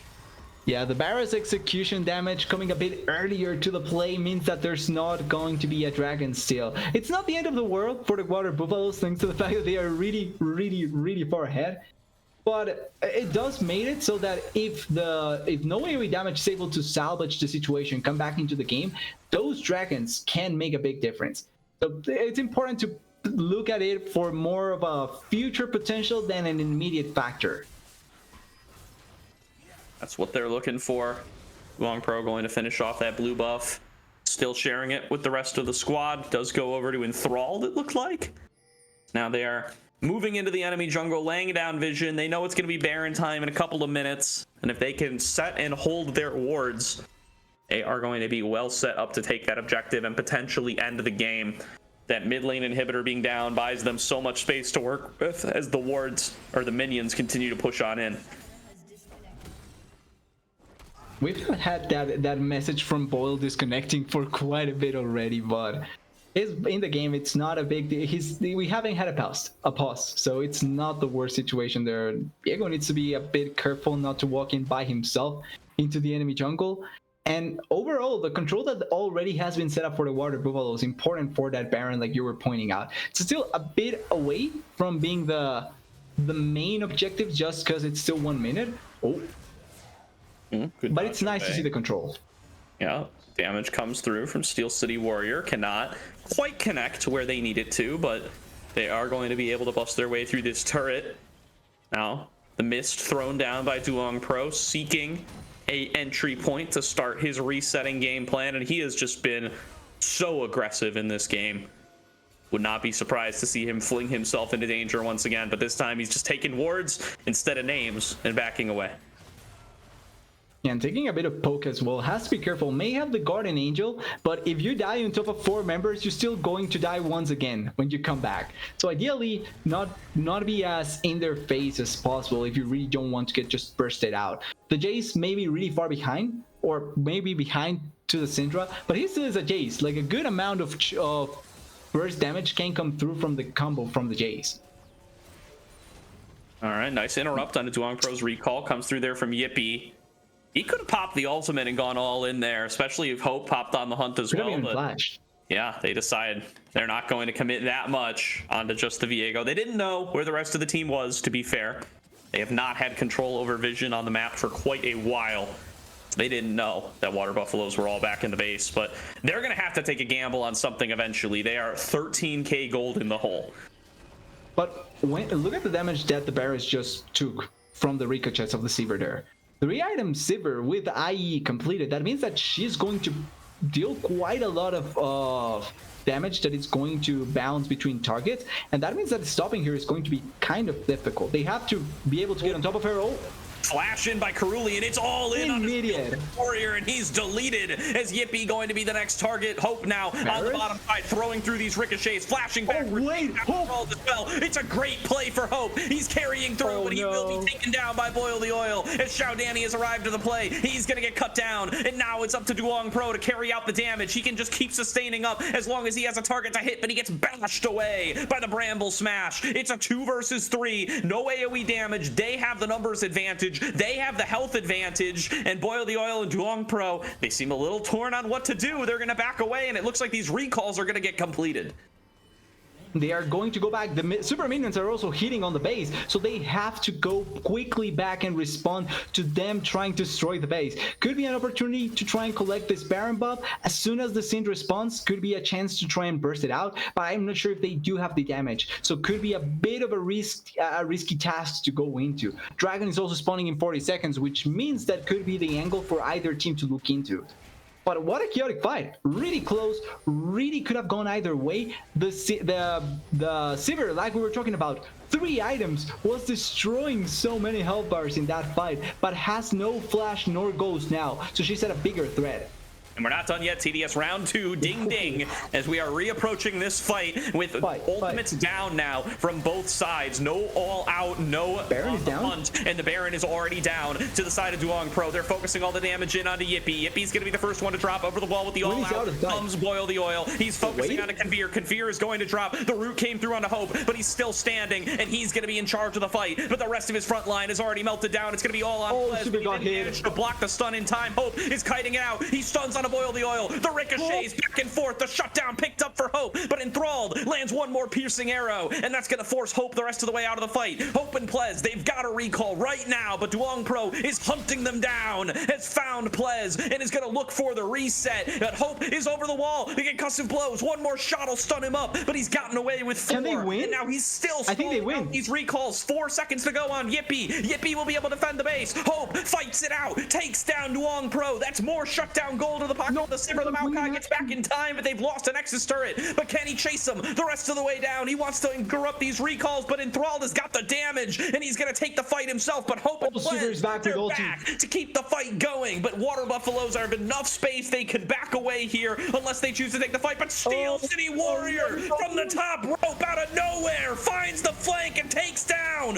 2 members of the Water Buffaloes. No AOE damage from 13k gold down, are fighting back. This is the power of the Sivir. If you get to 3+ items, she's going to destroy everyone. And it's been apparent every fight from the moment that she got 3 items. Huge value, huge damage. They have to focus the Sivir. If the Sivir doesn't die at first, I don't think they can win the fight. But the more the game goes on, the less the gold is going to matter. They are getting even more advantages now thanks to these dragons. 2 mountain dragons, 2 inherent stats going into their champions, and even though 1 inhibitor turret is down, this game just became way more difficult for the Water Buffaloes. A huge fight back for no AoE damage, and every time they're finding one of these plays, Hope is getting more and more money in his pockets. He is getting better and better opportunities to be the carry that no AoE damage need, and he is coming to clutch with these fights. He is staying alive. He's finding the bounces. Plez is covering him so nicely. And if he can just keep fighting this way, no AoE damage, they can outscale this TDS. Yeah, the Sivir is becoming such a big issue the longer the game goes. And if they don't put us up to it, it's going to be really difficult to win it out. Hope is really the main hope from no AoE damage. It's a really bad joke, but it's the reality of the game right now. It's the main hope for them. We've made this joke before. I mean, he's been in this league for a while. Yep. This no AoE damage team. This is not their first ACL split. They made a deep run last time, but ended up bowing out. I think they were 3rd, maybe 4th. I'd have to double check, and I will do that. But they were so close to being able to come even further before, and they want to have a better result this time. And it's going to be on the back of Hope as they find their way on the Duong Pro. That's everything popped for the Viego. And here comes Nature's Grasp to hold him down for the rest of the fight. The ricochets are coming across. Hope is safe once again. He gets back away before that depth charge finds its way onto him. And Cerulean's the first one down as they are taking the fight further. Enthralled has flashed back away, but he cannot match the damage of this Sivir. Conveer cuts down Boil the Oil and are now chasing forward to get onto Cerulean. There's the slow. There's the kill. 3 members down for no AoE damage, and Conveer is looking to make it 4. He sees the jungler, and he's gonna force him back into that base, but Xiao Danny on the back door, taking down the Nexus turret, will be able to at the very least pop one of them, as now the slow gonna come through from Plez. Steel City Warrior there as well. They've got all these members on top of Xiao Danny, and he will drop in trade for the Nexus turret. They get the Nexus turret. They cannot win the game either because of the teleport from the Gwen onto the base. That means that the only teleport they have right now is the Jace. Jace can teleport and help, but I don't think they are going to look into it. There's no opportunity to win the game just yet. Important save by Xiao Danny there for the Water Buffaloes, but the game is just looking so difficult, so doomed at this point. Everything is going back into the side of no AoE damage, and unless there's a big blunder in a fight, Water Buffaloes is going to have a really hard time finding space to win the game. They definitely are. And no AoE damage now. They've reduced the gold lead substantially. They are now only 6k gold behind. 2 dragons to 2. They've got that extra tankiness. they that gold lead, you know, it's still substantial, don't get me wrong. In a different game, a 6k lead would be a big lead, but given where it used to be, no AoE damage have made up so much ground. Veer getting caught in the side lane, we'll just back away. Yeah, not going to try and make a difficult situation happen there, like we're talking about. It's such a knife's edge of a game at this point where any mistake could really just be the end of it, and you don't want to be the reason why your team ends up losing such a crucial game. Now, no AoE damage, stealing themselves, no pun intended, for an upcoming fight, getting ready for what could determine the game one way or the other. If Water Buffaloes can take one fight, or if they can even stall one fight out long enough for Boil the Oil or somebody to sneak into the back and get that Nexus, that could make all the difference. Quickly Inhibitor to point just out, respawned. Important quickly to point out, 3 Guardian Angels up. On the Sivir, on the Varus, and on the Viego. So whoever dies has that option, but it's still risky to have it up, to die in front of the enemy if you're not careful enough. Definitely. They're stepping forward. Hope very far up. Duong Pro looking around on the sides. He has so much autonomy on this Viego. He had such a big chance to slam the door shut on this game. What are you doing, Baron? Water Buffaloes to the lead, and now looking for the Nexus. Wait, Baron's dead, yeah. For an inhibitor. The Baron's going to go down, though. They've 3-manned it, as you said. Water Buffaloes pick up the purple worm. Huge sieging power here. And the threat of Duong Pro onto that inhibitor, it bought them so much space. But it's such a weird way to collect it, right? Typically, the jungler is the one in the Baron pit and someone is doing the distraction. But it was Duong Pro on the side. Meanwhile, the rest of the team is collecting the Baron buff. I think the only reason why this, or one of the main reasons why this works, is because you have the Varus, right? And because he can execute targets, he's one of those that you can leave the Baron to the side to, and he may even outsmite the Maokai in that moment. He definitely could. 5 members up for each side. The Baron, or the Dragon rather, going to come down to Water Buffaloes. It's so hard for no AoE damage to try to make a proactive play when they are down 2 Nexus turrets. So much stacked against them here, but they've fought back this far. They do not want to give it up now. Still not finding the opportunities, though, and just trying to clear out waves and find themselves the fight.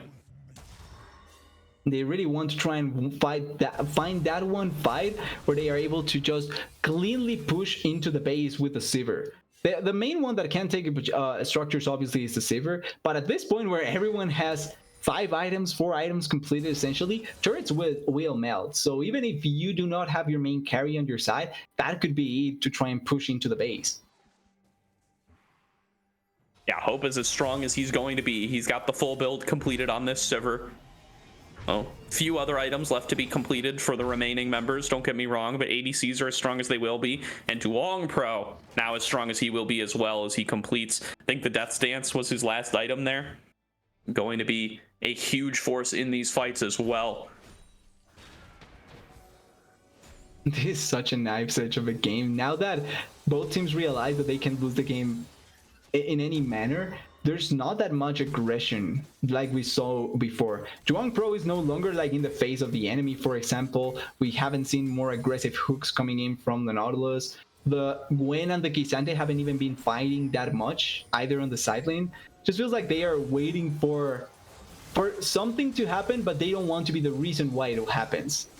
Yeah, I mean, Baron going to be out here in about 30 seconds, so that's going to be the time for no AoE damage to try to find a place to pull the trigger. If nothing else, Water Buffalo, this is their last push with the Baron buff.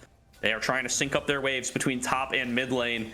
Here comes that Baroned up wave from Xiaodani. They're just going to try to brute force the mid lane inhibitor. And it looks like they will get it, but here's the fight. Nature's Grasp coming on through. They've caught Cerulean. He's going to be the first one down. Steel City Warrior dives onto Duong Pro, who's going to be able to skirt his way back. Now Hope has popped on the hunt and is trying to kite this out. The step forward from Yippee. He's almost out of mana. Kavir is slowing them down with the needlework. Xiaodani on the top side, throwing in those orbs, but loses about half of his HP to a combo from Steel City. And they're just going to back on away. One more shock blast reminds Xiaodani of where this damage is coming from, but no AoE damage. They lose their inhibitor, but they get a kill. They get the value of the kill onto the Nautilus thanks to getting that inhibitor. But at this point in the game, and it's something I almost always mention as well, mid lane inhibitor is the easiest one to clear. It's the center of the map, so it's one that you are almost always going to have immediate access into, and you're not going to really feel any need to go elsewhere because it's just in the center of the map. You're going to have access to every objective thanks to it. So the value for Water Buffaloes, it's not really that big. If they could have gotten the one in the bot lane, I think that would have been way more big for them, because that means any teleport to the side could win the game. Definitely right there. This is going to come down to the Dragon Soul fight. You got to believe a minute 45 on what could be Dragon Soul for the Water Buffaloes. No AOE damage. They've lost their mid lane inhibitor. They're going to have to focus their efforts on keeping that pushed out. But even then, the backdoor threat is now fully on the table. No wards laid down by Water Buffaloes yet, but keep your eyes open for what they can set up to try to sneak in there. It really could be anyone and anything just ending this game out of nowhere. Okay, Sante also as well could be one of the reasons why they go for the objective on the side. I like that though, even though we haven't seen much fights going through, Xiaodani has still just consistently been pushing on the sideways to try and create a sort of pressure point to try and find value even if no fights are happening. Kind of gives a bit of gold to the Gwen, not gonna lie, but this has been able to at the very least not make a threat be as big as it could have been for the side of no AOE damage. Huge shock blast lands onto Enthralled. He's going to have to take the recall. 45 seconds to go on that dragon. And it's Conveer rather, clearing out on the top side, making sure that these waves are not available. Xiaodani wants to take the fight. Solo laner v solo laner. Duong Pro showing up to the play. Conveer has to go. Look at damage.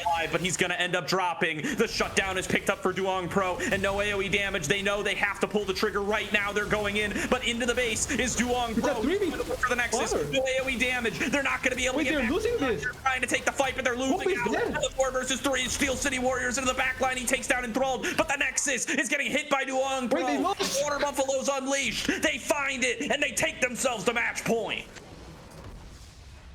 What a way to end the game. Such a knife edge for the last, I don't know, 5 to 10 minutes, and then one pick into one force into one end. Everything just kind of collapsed really quickly for the side of no AOE damage. And that pick, massive from both Xiaodani and Diego up there on the top side. Great decision making, and it's one thing that we're talking about with Xiaodani, consistently pushing the side lanes, creating a point of pressure where the Gwen was going into, and she was forced into going to clear it up and then go into the jungle by herself to try and go back into the team. That created the opportunity, the final chance for them to finally get the kill, and it's what turns into the game-winning play. And feigning the opportunity there up against Conveer, showing as though this could have been their opportunity to close out the game, because that's what no AOE damage needed. They needed to be able to remove that threat of the split push, of the backdoor, and a chance for Conveer to solo kill Xiaodani is exactly what they were looking for. They think they have it. They go in for the play, but there's the turnaround from Duong Pro to shut it down and to make it into a Water Buffaloes win. And you really have to feel for hope. Look at those damage numbers, 49.5k. The turnaround that was kind of achieved at some point by the side of no AOE damage comes strictly from the hope on the Sivir, but it simply isn't enough damage. When your base is that broken, it really is difficult for you to leave open, or to leave any space open. And as soon as you leave one tiny bit open, it can just crumble immediately. Really unlucky there by no AOE damage, but also for the side of Water Buffaloes, crucial that they didn't lose that game, because I feel like that could affect mental quite a bit. They were winning that game so effectively for a huge part of it, and then almost watch it as it was crumbling away from them. So at the very least for them, this is the best possible outcome. Yeah, and likewise, you worry about what this does to the mentality of no AOE damage. Again, this is a team that 2-0'd the Water Buffaloes earlier in this bracket. Now they find themselves down 0-2. They had such a great fight back in this second game. You got to hope they take the right lessons from that they can fight back, that they can keep this series close. But, you know, we've all been there, man. The worst solo queue games are not the ones where you get blown out. They are the ones where you are hard carrying the best you can, and you just can't quite get it done. It's going to be tough for them. It's the main difference maker. And looking at game 3 now, they have to turn around the page and what can they try and attempt to change. I would feel like the main thing that you're looking for here is if they are going to try and go for blue side. Try and secure anything over on blue side. Maybe be the ones that force out the Kai'Sa ban because they were the ones that had to do it. If they take away the Nautilus now or if they ban it, those are the things I'm looking out for no AoE damage here, because now back against the wall, no more chances. If they lose here, it's completely done for them, and that's certainly something that they don't want to make to happen to them. For sure. Well, we're going to throw it to a quick break, but we get set up for draft for game number 3. Could be our final game of the night. Could be the start of the no AoE damage comeback. We won't find out until we get started, so don't go anywhere. We're going to be back real soon.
Welcome back, everybody, to the Aegis Champions League lower bracket quarterfinals between no AoE damage and Water Buffaloes Unleashed. The underdog Water Buffaloes are now up 2-0 in this best of 5. They just need one more win in the next 3, and they will be moving on to lower semis TDS, and they will have a shot at still taking the Aegis Champions League title.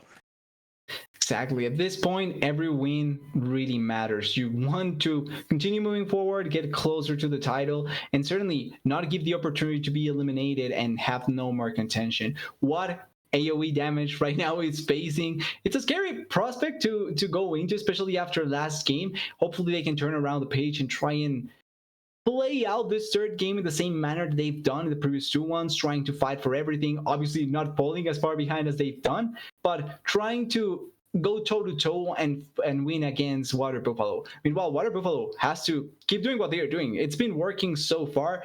This last game was looking dicey, but at the end they secured the win, and that's all that matters, really. It is, yeah. I mean, it's all just one game on the scoreboard, whether it was close or not.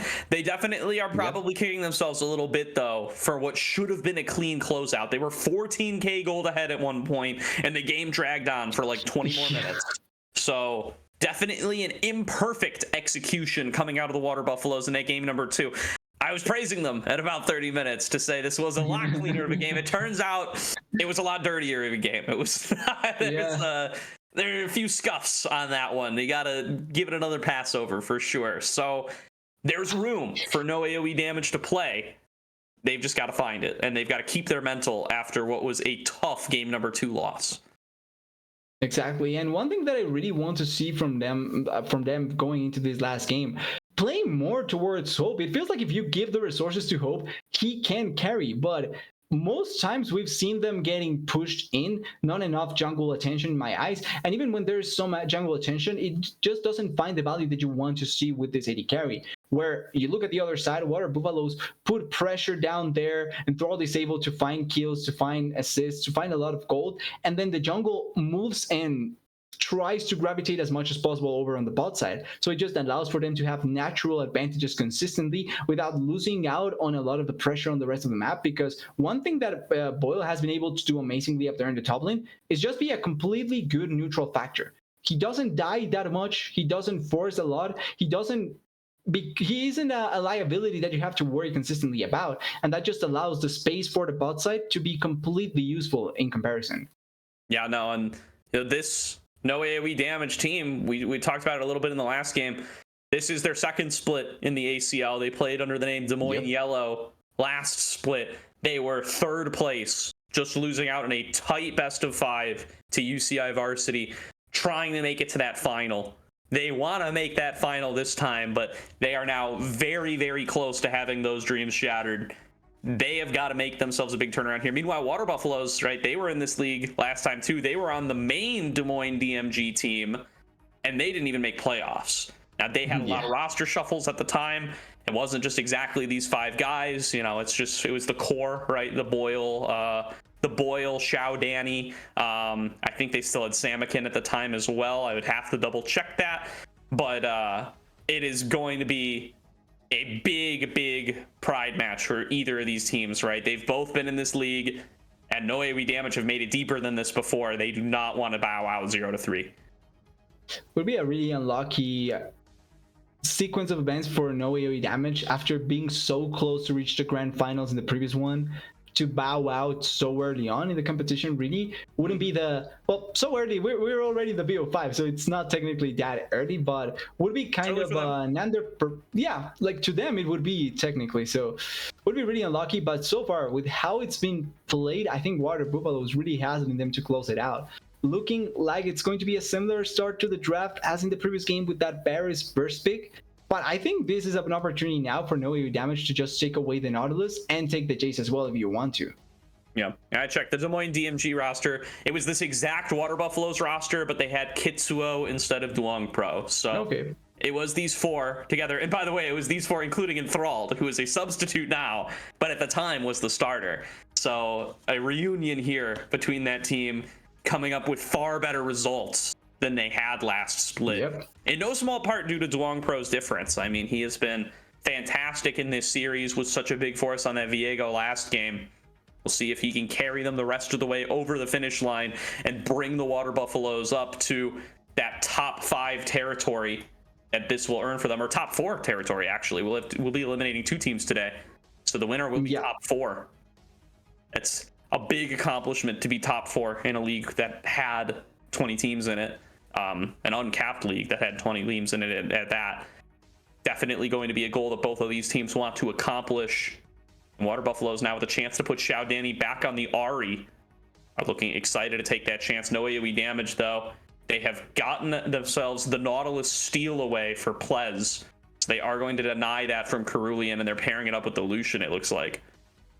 Interesting, the Lucian Nautilus combo. Well, they made it so that Lucian now can be more better paired with tanks, so he can actually use his passive. But typically I still like to see Lucian with a bit more of the enchanter supports, not because it's better, but just because I do think that you want that extra damage that you can try and deal with the Lucian. It's looking like it's a Nautilus in the jungle, and this makes me a bit happier with the pairing of the Lucian. I like the Lucian Braum pairing much more. Proccing the passive is easier, and you have much more potential to kill a target and to CC them down thanks to this Braum. So Nautilus opting into the jungle now, going to be a really interesting change of things for no AoE damage, not in the sense that they are not opting into a tank jungler, but more so in the sense that they are trying to play around the support and the jungle flex potential. So we're going for an older school Lucian duo. The Nautilus looks like it's getting flexed around here. Is that Braum lock-in going to be paired up with the Lucian? I was going to say, the Nautilus Lucian synergy, as you said, TDS, it's a lot stronger now with that Light Slinger passive. It's now actually, you know, arguably with the changes, Nautilus is like one of the best supports to pair up with Lucian, because you want to have those immobilizes to get your stacks the same way that, you know, something like Anami buffing you up used to give you the stacks and still does give you the stacks. True. And Nautilus, he's the champion with 4 CC abilities. So he should be the best at being able to enable that. You can stack up to 4 of them. So, you know, Nautilus flash in, auto attack for the snare, hook for the displacement, ult for the knockup. That's 3 stacks right there, all in your Lucian. So the duo makes a lot of sense, but they're actually going to pair it up with the Braum instead. But Nautilus will still be able to bring that support when he shows up for a gank. I feel like the main reason for the Nautilus Braum here comes off of the fact that the Leona was picked here. And I think it's because with the the Nautilus and the Leona matchup is kind of I wouldn't say 50-50, but it really can go depending on who gets the better out of the poke. And it's looking like it's not even going to be the Lucian in the bot lane. Kog'Maw picked here, so could be a Lucian in the mid lane. And this is something we saw over in the LCS with trying to put much more pressure in the mid lane with this Lucian. And I really like the fact that they are trying to play with this. Could still be actually the Lucian in the bot lane and the Kog'Maw in the mid lane. Both of them can actually be flexed around, but they are really trying to play with this with as much as possible with the champions. And then on the other side, Graves looking like could be the pick. I would love to see a carry, but I'm not sure if the Lee Sin is the best choice. Has to really have a great early game and have a big spike going through. Yeah, I love the technology that no AoE damage are showing us here, right? They take the Nautilus initially, debate out this Leona pick, and you go, oh, all right, it's going to be the Lucian Nautilus duo, but that's dangerous into Cerulean, right? He's the Nautilus guy. He knows these matchups. Then you flex in the Braum, and you go, oh, okay, it's actually Lucian Braum. Now you pick the Kog'Maw, and you go, oh, it is the Lucian Nautilus duo. It's been the Lucian Nautilus duo all along. They're just a mid-jungle duo, not a AD carry support duo.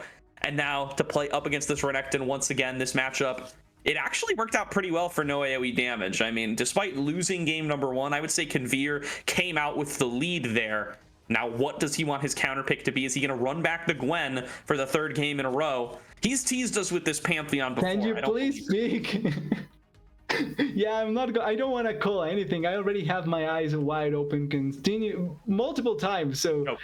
Yeah, it's going to go back into the Gwen. They still technically are lacking magical damage, so the Gwen does fit the bill. I was thinking maybe they go for something like the Kog'Maw full AP down in the bot lane, so they have the poke value plus the soul magic damage dealer. But with this Gwen, I would say it's a bit harder to optimize into it, and then itemization becomes a bit easier in that sense as well.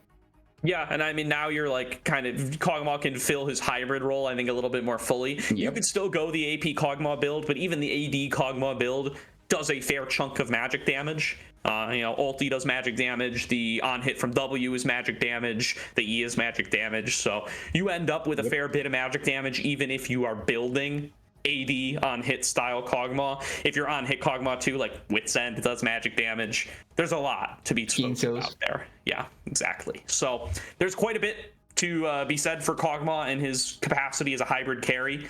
And you know, this Lucian's going to be holding down the AD one way or the other. The Water Buffaloes now, with perhaps their most early game snowball-y comp yet, right? They saw their ability to take an early advantage and to snowball that through in game number 2.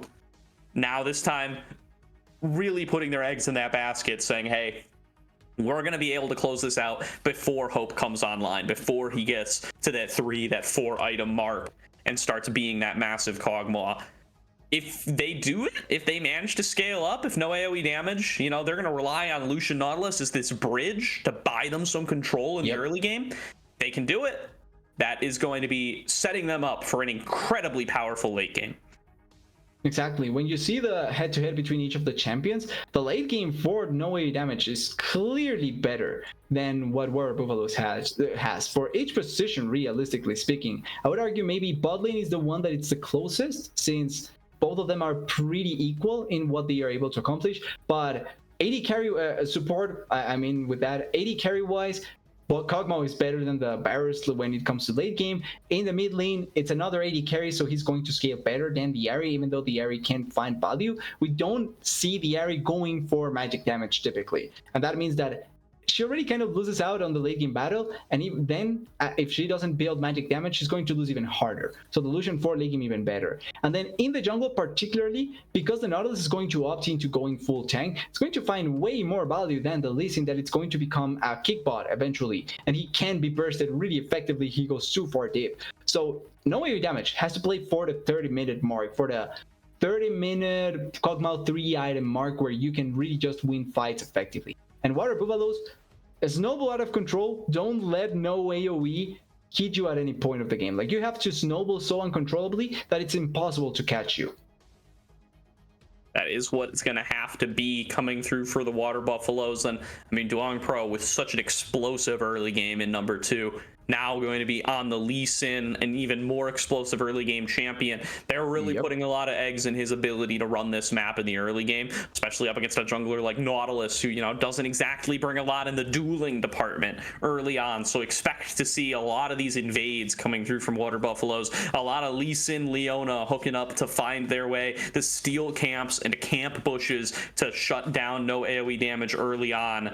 It's going to really come down, again, to this mid lane if they can take control through Steel City Warrior to be able to make these plays. And in the previous game, one thing we saw really early on was Duong Pro going for a level 2 gank, if I'm not wrong, onto the Jace, right? Blowing the flash onto the Jace. Jace sadly flashes in the wrong direction, and they get the first blood off of a really early on gank onto the mid lane.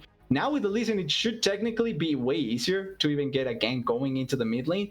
And Lucian, even though he does have priority power in the mid lane, he's a squishy, he's still an AD carry. So if you're able to get on top of him, that can be a way to shut down this Lucian really early on. The 2v2 though, I would favor no AoE damage much better. The Lucian Nautilus combo, we talked about this in the bot lane, right? But technically it works out as well in the mid lane, jungle. So as long as they are able to get close and lock down a target together, they are going to be able to blow them up and find a lot of value with this duo as well. Yeah, and you get all the value of the Lucian Braum duo too if you're going to start roaming towards the bottom lane and looking to punish Varus Leona, who do not have the most escape tools in their own right.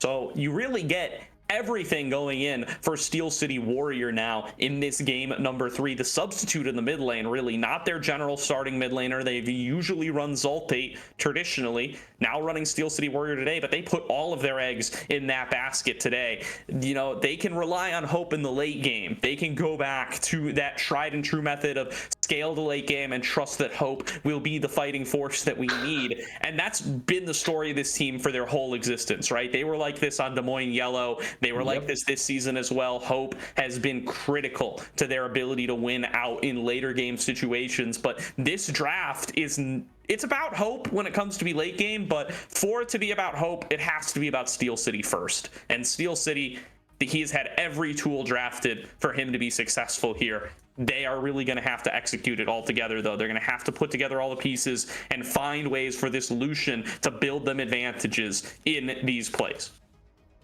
Exactly. Ideally, play a bit more around Hope would be the first thing that I'm looking out for. But 100%, this is on the AD carries to do their job and carry out when the moment comes for them. To find the value later on in the game, to give Hope to no AoE damage so that they can keep being alive in the bracket, and try and see if they can outplay Water Buffaloes in this potential last game, since this is going to be essentially their last chance. They need to win 3 back-to-back games. The reverse sweep something that I don't think we've had on the ACL so far. No reverse sweep that I can remember. In the It's BO5s. possible we had one last split. We've definitely had game fives. We definitely had a couple of game bangers last split. I do not know if we had a full-on reverse sweep though. I don't think we did. I don't remember one. If somebody has the VODs, link them to us. Maybe we're wrong. But yeah, I mean, it's a tough road. It's very difficult to pull off here, and no AOE damage. They're aware of that. They're gonna need to have everything roll up in their favor here to be able to take this series back. We can see the other series, by the way, CCG taking on Return of the Middle Sticks. It is currently 2-0 in the favor of Middle Sticks. We may very well get the final results of that series while we're in this game. We'll update you as we find out there, but starting to find out who the next matchup for who the winner of this is going to be taking on. It's looking more and more likely like it's going to be Middle Sticks, but of course CCG, they have the same opportunity to fight back that no AOE damage do right now. They're probably saying the same thing over on the CCG stream, that it's more likely to be Water Buffaloes than not, but they might not be fully aware of how close no AOE damage have made some of these games, just like we aren't very aware of how close CCG may have been making some of theirs. Yeah, it could be a really interesting situation going forward, right? The fact that two of the teams that were expected to win are 2-0 down at this point in the bracket, kind of an interesting dynamic that we're getting, and could be a really huge surprise looking into the lower bracket semifinals, right? Could be a really big surprise to not see either no AOE damage or CCG. Teams that we were labeling as tournament favorites. Looking at the runes quickly as well, Ari taking Thunderbolt, so could be a potential more damage-oriented Ari build, and then Varus going for the Comet, which means that he wants to go poke. That's the only answer here. Yeah, I mean, you're the all-in early game comp, right? So I think that makes sense to me, that you just decide, yeah, I'm Poke Varus. I'm here to make Kog'Maw's lane as miserable as I can, and just delay him getting to item number 3. And I'm never going to be better than. But if he hits 3 items, the game's probably over, unless we are massively ahead, already knocking on base doors. Unless we already won. Yeah, exactly. It's over unless it's over in the other direction. So I understand it. I think that makes sense. Water Buffalo's all in on the early game this game, and that means we're going to get some action in the first 15 minutes, TDS. So let's all get geared up. Let's all get comfortable and get ready for what is sure to be an explosive early game coming in from both teams. Exactly. A really exciting game 3 coming into, of course, there's a pause. Yeah. Well, we didn't have any so far in the series, so one had to happen. Yeah, well, here's that excitement we were all waiting for, that pause timer ticking down. Water Buffaloes unleashed. Just need one more win to move themselves up to that losers semi-final and eliminate no AOE damage. The loser will have to settle with 5th, 6th place. The winner will secure themselves top 4. All coming down to this one. We are done with the pause. We are loaded into the game, and we are unlocking these champions to take to the Rift for game number 3. Exactly. Luckily, the pause barely lasted anything, and that means that we're jumping immediately into the Rift. Why did I have to talk? Because it's your job, TDS. Because it's our job. That's all right. We got a little bit of time. Looks like everybody probably going for more traditional spreads. I mean, if there's anything we haven't seen in this series, it's been early games. These teams have been very quiet throughout the level 1s for the most part. They have been laying down wards in the river, never really crossing over to the enemy side. No delayed invades, no early invades, no all-in invades. It has been pretty calm for the first minute and a half so far. We'll see if they want to change that up. I mean, if there's a champion to do it, it might just be that Lee Sin Leona combo, as well as the Ahri. I mean, they have a lot of lockdown at level 1 if they can actually find a target. But then again, it's no AOE damage. They've got the Nautilus, Braum, Lucian trio, who themselves are a very dangerous level 1 set. So could be coming in for either side, or it could just be the old show of respect where they both end up just sitting there and not doing anything. Well, like you've said so far, we have no level 1s. That means that we shouldn't expect a level 1 to come through, but technically both teams have a hook champion. Leona is not a hook champion, but it does have a thingy, and she goes in. So I would argue she's technically a hook champion. Yeah, kind of like Nautilus a hook, but he goes in as well. So technically, it's similar to that. Yeah, Nautilus like splits the difference because he pulls you in, but he also pulls himself in, and then you guys meet in the middle. Leona moves you not at all and just pulls herself, and then it's kind of like it's like a spectrum, right? It's like Leona on one side, Blitzcrank on the other, and Nautilus in the middle. As we do get into the game here. Where would Thresh be in that spectrum? Would it be closer to Leona or closer to Blitzcrank? Depends if you hit Q again or not. He's kind of like, he's like 60% of a Blitzcrank if you only tap Q once, and if you tap Q twice, he's a lot more like a Leona. So, you know, he's closer to Blitzcrank technically, like just off basis. Okay. Yeah, on the Blitzcrank Leona scale of who moves when you land your abilities. Steel City coming in here. He looks so much like Twisted Fate in that skin when he puts the guns away. When he's not moving. That was really confusing me for a second, but there's the charm and connect. Here's everything out of Water Buffalo's first blood. That's what you want if you're Water Buffaloes coming into this early game. They play that off so well. Waited for the perfect opportunity. Used no summoners, by the way, and got the first blood really effectively. Maybe we see an invade here to try and go, but I think level 1 is better for Water Buffaloes unless they get hooked.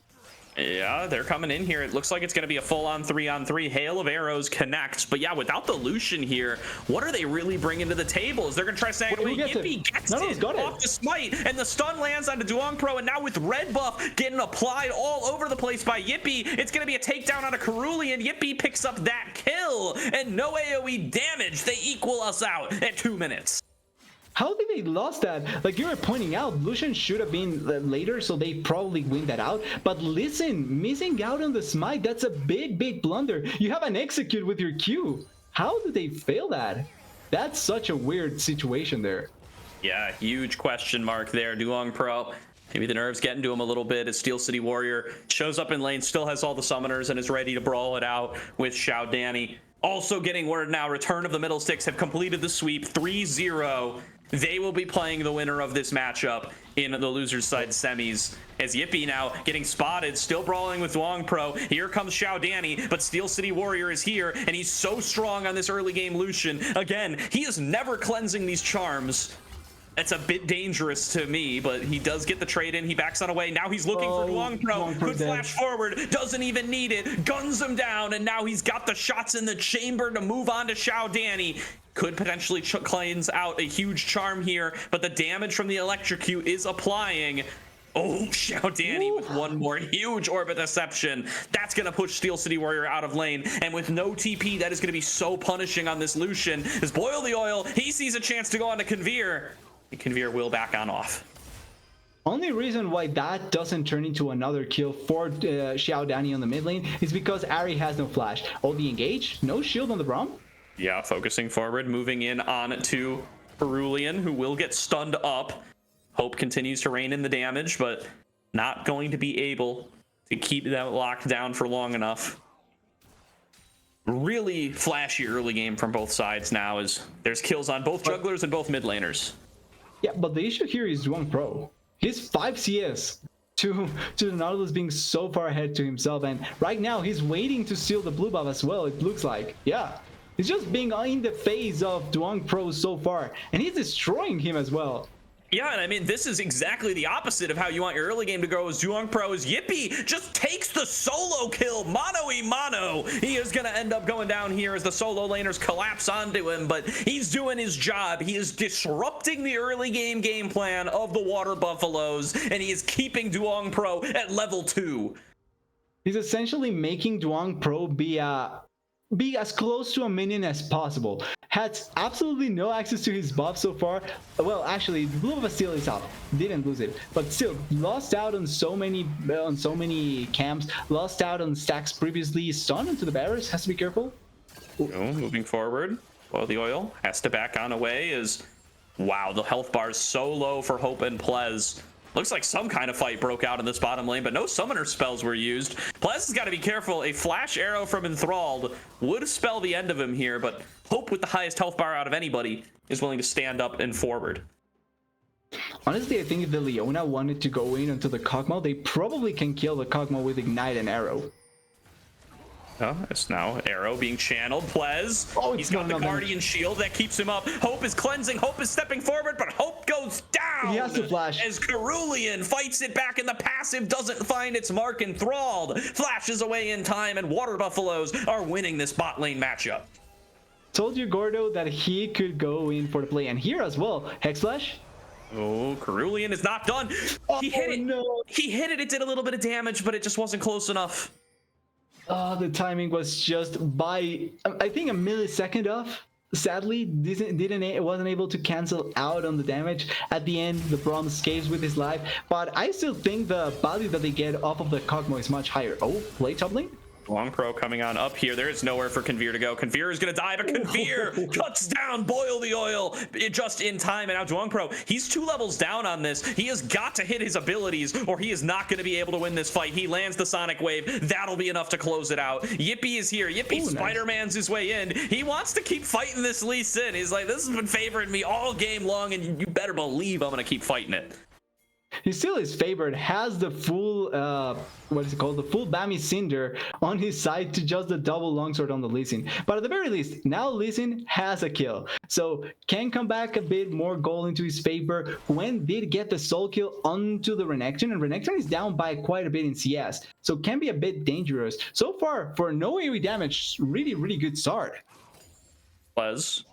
Decides not to recall, but so far up. Quick shout out to Middle Sticks. They have just come in with the raid. Congrats to them on their win.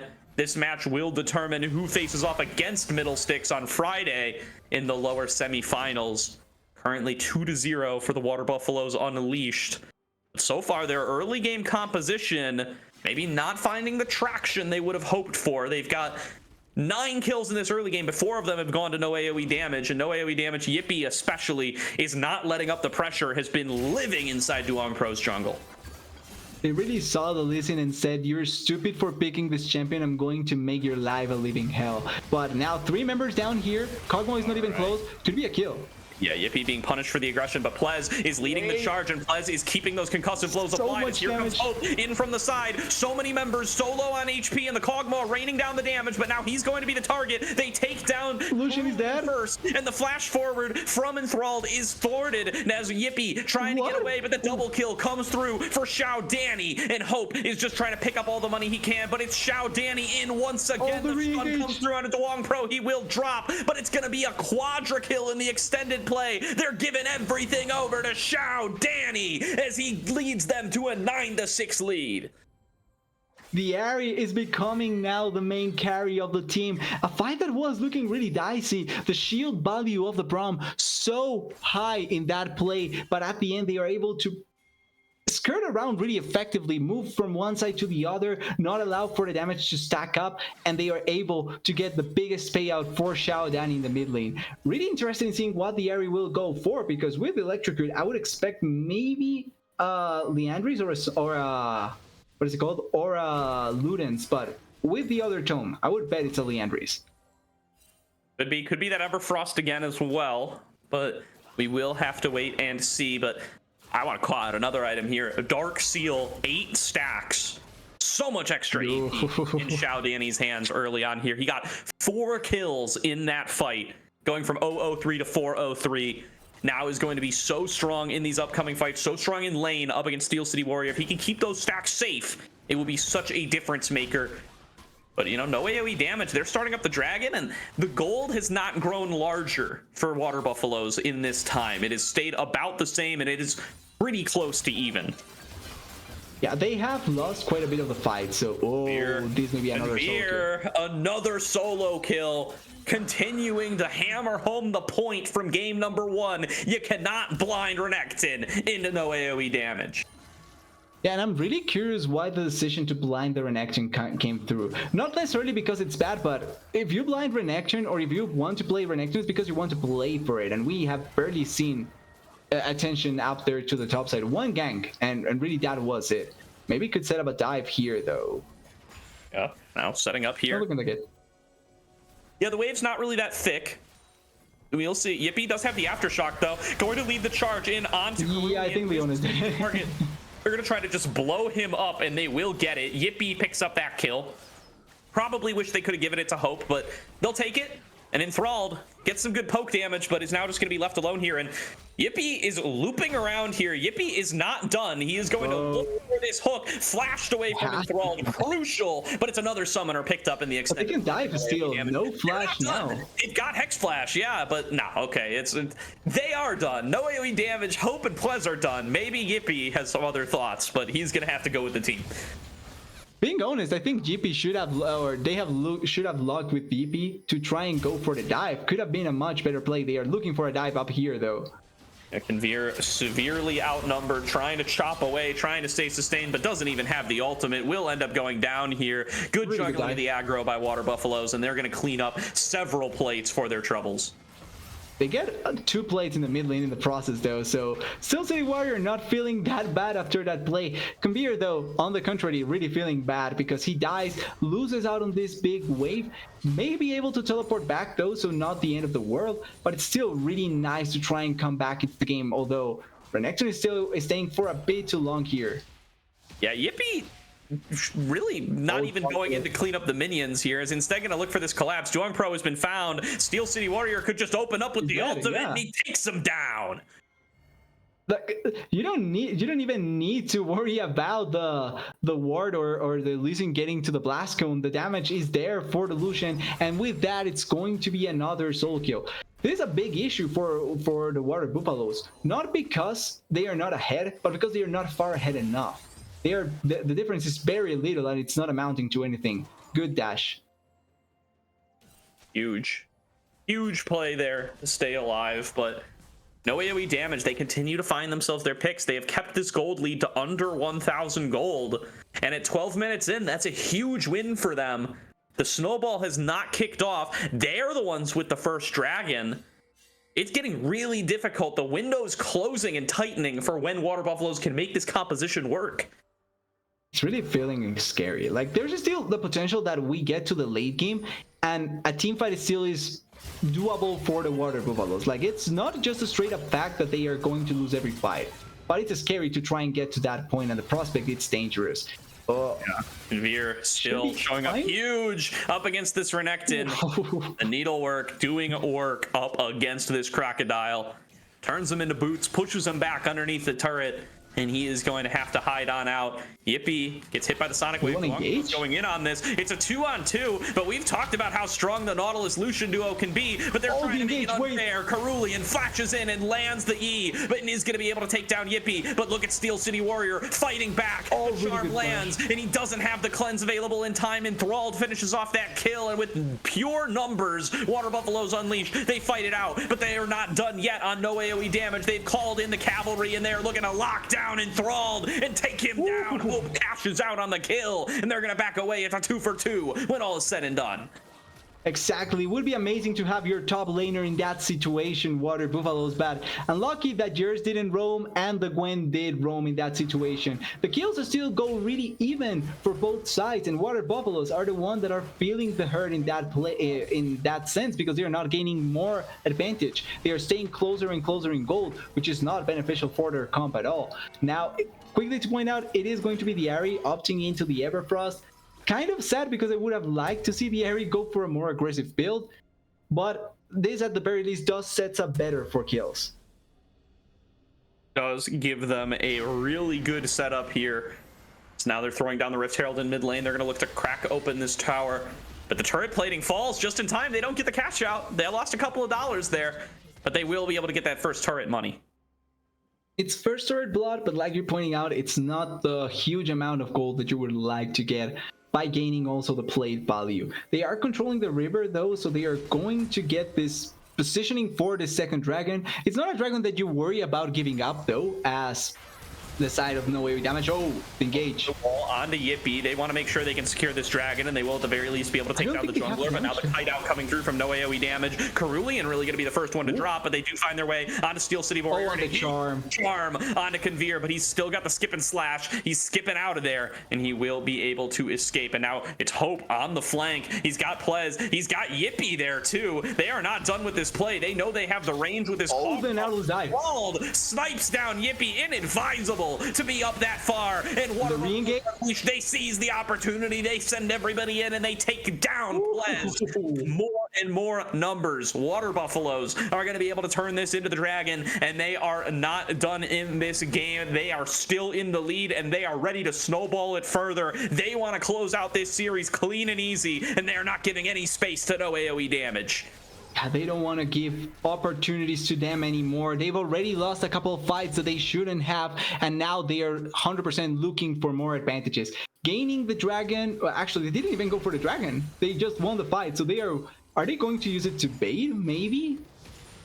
Perhaps. Yippee is back out here. Yippee, he cannot resist. He's going in. You know he is. Yep. He launches himself in. Now he's getting locked down. He's alone Everybody here. Water Buffaloes is waiting for this, and Enthralled is on a killing spree. Well, if they didn't get the Dragon before, now they 100% get it. With the kill, it's going to turn into the second Dragon of the game, going in favor of the Water Buffaloes. It's not going to be that much value just because of what we talked before. The fact that the first Dragon already went to no AOE damage means that the stacking kind of gets messed up. And it's also going to be Cloud Soul, so it didn't really matter anyway. Yippee, he's a little antsy on the hooks there. Continues to launch himself in as Conveer is taking this one-on-one, and he is dominating it. Shutdown picked up there for Conveer. The solo bolo and the top side force for no AOE damage continues to show up in the one-on-one matchup. What I need to understand what Boyle thinks he's going to be able to achieve. Like, how is that going to be different from any other chance there? Or was he thinking maybe there was no ulti? It has to be that, right? Like, he thought the ultimate from the Gwen was down, and that's why he opted into the play? Listen, I have some questions on the decision-making process on a couple of players this game, so Agreed. I'm not going to try to delve in to their thinking yet. Well, although here's a big all-in from Xiao Danny. Hope took an extra turret shot, and he's going to go down for it. Enthralled pierces two with one arrow. A little bit of a Robin Hood move there. Comes through for Water Buffaloes as they slam another fight in the bottom lane. Being 100% honest, that was a Xiao Danny 2v1 outplay if I've seen one, and a really well executed one at that. Oh no, Duong Pro, you're alone here. And Steel City Warrior getting caught as well. Great cleanse, but just finds himself a Dragon Rage, kicked back into the den of the beast as Boil the Oil takes down that kill. Water Buffaloes, they are coming up heads on every single play, and heads are rolling as they move forward onto Yippee. Here's the Solar Flare to slow him down, and it's going to be Cerulean throwing himself into the back line, locking down Conveer. Flash out from Duong Pro as Water Buffaloes Unleashed can do no wrong in these follow-up team fights. They're getting turrets on the bottom lane. They're getting kills in the top lane, and they're running away with game number 3, paving their path towards the winner side semis. Another fight breaking out now. Plez leads the charge, buys space for Hope. They need to get money in this Kog'Maw. He finishes off the kill on a Duong Pro. He's moving forward on to Boil the Oil, and the Hope for no AOE damage. It springs back to life as they're looking to get another one onto Hope. Throwing in one more living artillery. Okay. It's gonna be enough to get the shutdown for the Kog'Maw. It's no AOE damage. They have a numbers advantage, and they have a Rift Herald with their name on it. Yeah, way too positive of a decision making there from the Water Buffaloes to be as aggressive, but they take really good value out of that play, and they kill the Braum now, and they also are looking to kill the Nautilus, it's looking like.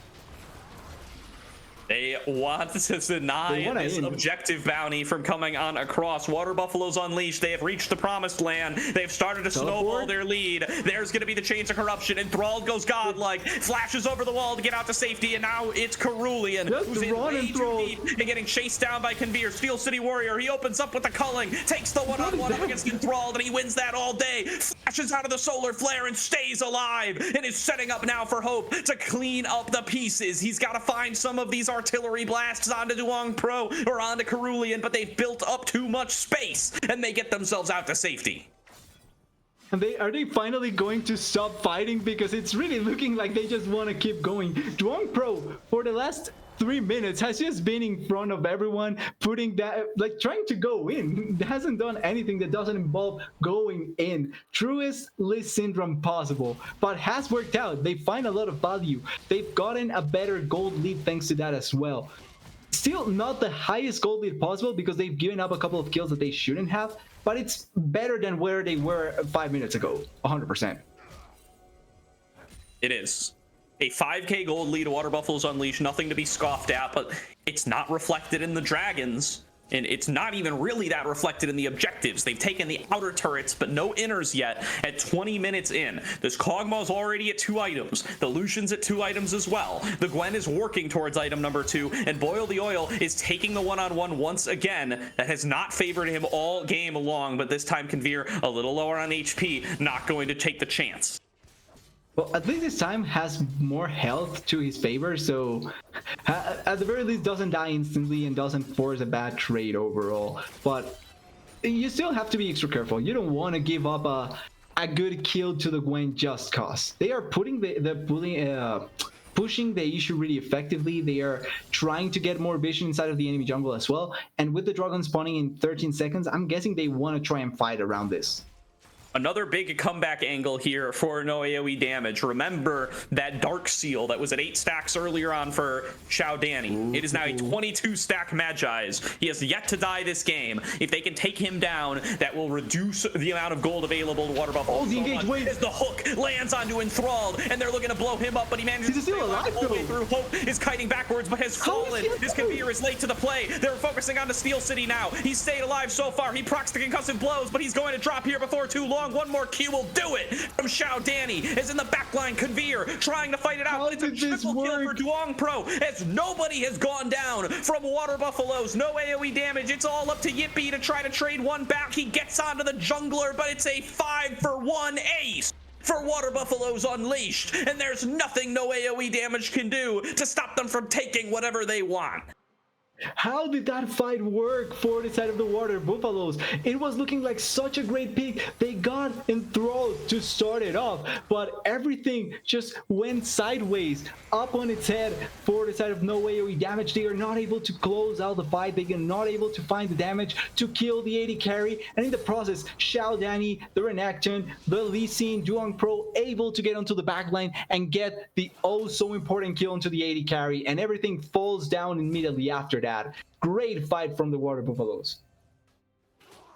Everything coming up Water Buffaloes now. They have got themselves full control over the map. They've got themselves an 8k gold lead. It is in their hands now for them to be able to close out this game. They've got a significant enough advantage that they should be able to win fights as long as they take them on their terms. No AoE damage. They've got to respect this. They have got to bide their time. They've got to not be so reckless with these fights if they want to have a chance at staying alive in the ACL. Yeah, technically we've talked about the 3-item power spike for the AD carries as well, right? And Kog'Maw still is not 3 items, so the fights are going to be still difficult for the side of no AoE damage. It's not impossible, but it hasn't really been the way that you want to force those fights. At the very least, though, for them, the Baron still hasn't been looked at, and they haven't taken it or forced anything onto the base, which would be the biggest danger for no AoE damage. Similar to the previous game, where even though they were scaling, the base was so open that it was so easy for Water Buffaloes to try and close out the game. This time around, that is not the case, and that's the biggest advantage they have. Pro manages to jump over the wall, escapes a potential pick there. Boil the Oil now fishing around for a flank angle on the bottom side as no AoE damage. They just want to get themselves these objective bounties. Big Chains of Corruption lands onto Yippee, but it doesn't spread on anybody else as the hook back in. Lands onto Duong. He's going to drop. That's the shutdown gold for Hope. As now Boil the Oil, he might be in too deep as well. Dominus already popped. Xiao Danny throws into the back line. Gets good damage off the back of the Orb of Deception, but look at Hope. He's untouched. He's kiting backwards, and Steel City Warrior is finishing the job. Xiao Danny goes legendary, and a double kill comes through for Enthralled. He lands the crucial arrows when it matters most, and he carries through the fight. The carries of Water Buffaloes Unleashed remain standing after a close fight, and they win it up against no AoE damage. It's only Plez left standing, and Plez can't do anything about it. He really can't. He's a Braum that is trying to escape for his life, but even though Enthralled finds the damage for the kill, this fight is fully on Xiao Danny to me. Huge re-engage with the Everfrost to get a really nice stun, plus the charms and the damage. He just closes out on so much value in that fight, denying everything that no AoE damage was able to find thanks to the pick onto Duong Pro, and with that, they are immediately looking for the Baron. sticking a bit, but with the distance between every member from No AoE Damage and every member from Water Buffaloes, should be a free Baron. It's gonna go down before anybody can show up to do anything about it. And Water Buffaloes unleashed now. 8k gold still in the lead with the Baron buff at their backs. Are looking to close this one out. Hope still at 2 items. He was at 2 items like 10 minutes ago, TDS. And he has not been able to make any progress here. Still, no AoE damage. Breaching further and further. They want these pickles. They want these kills. They throw down the depth charge. And it's just in trade for Spirit Rush. Water Buffaloes back away.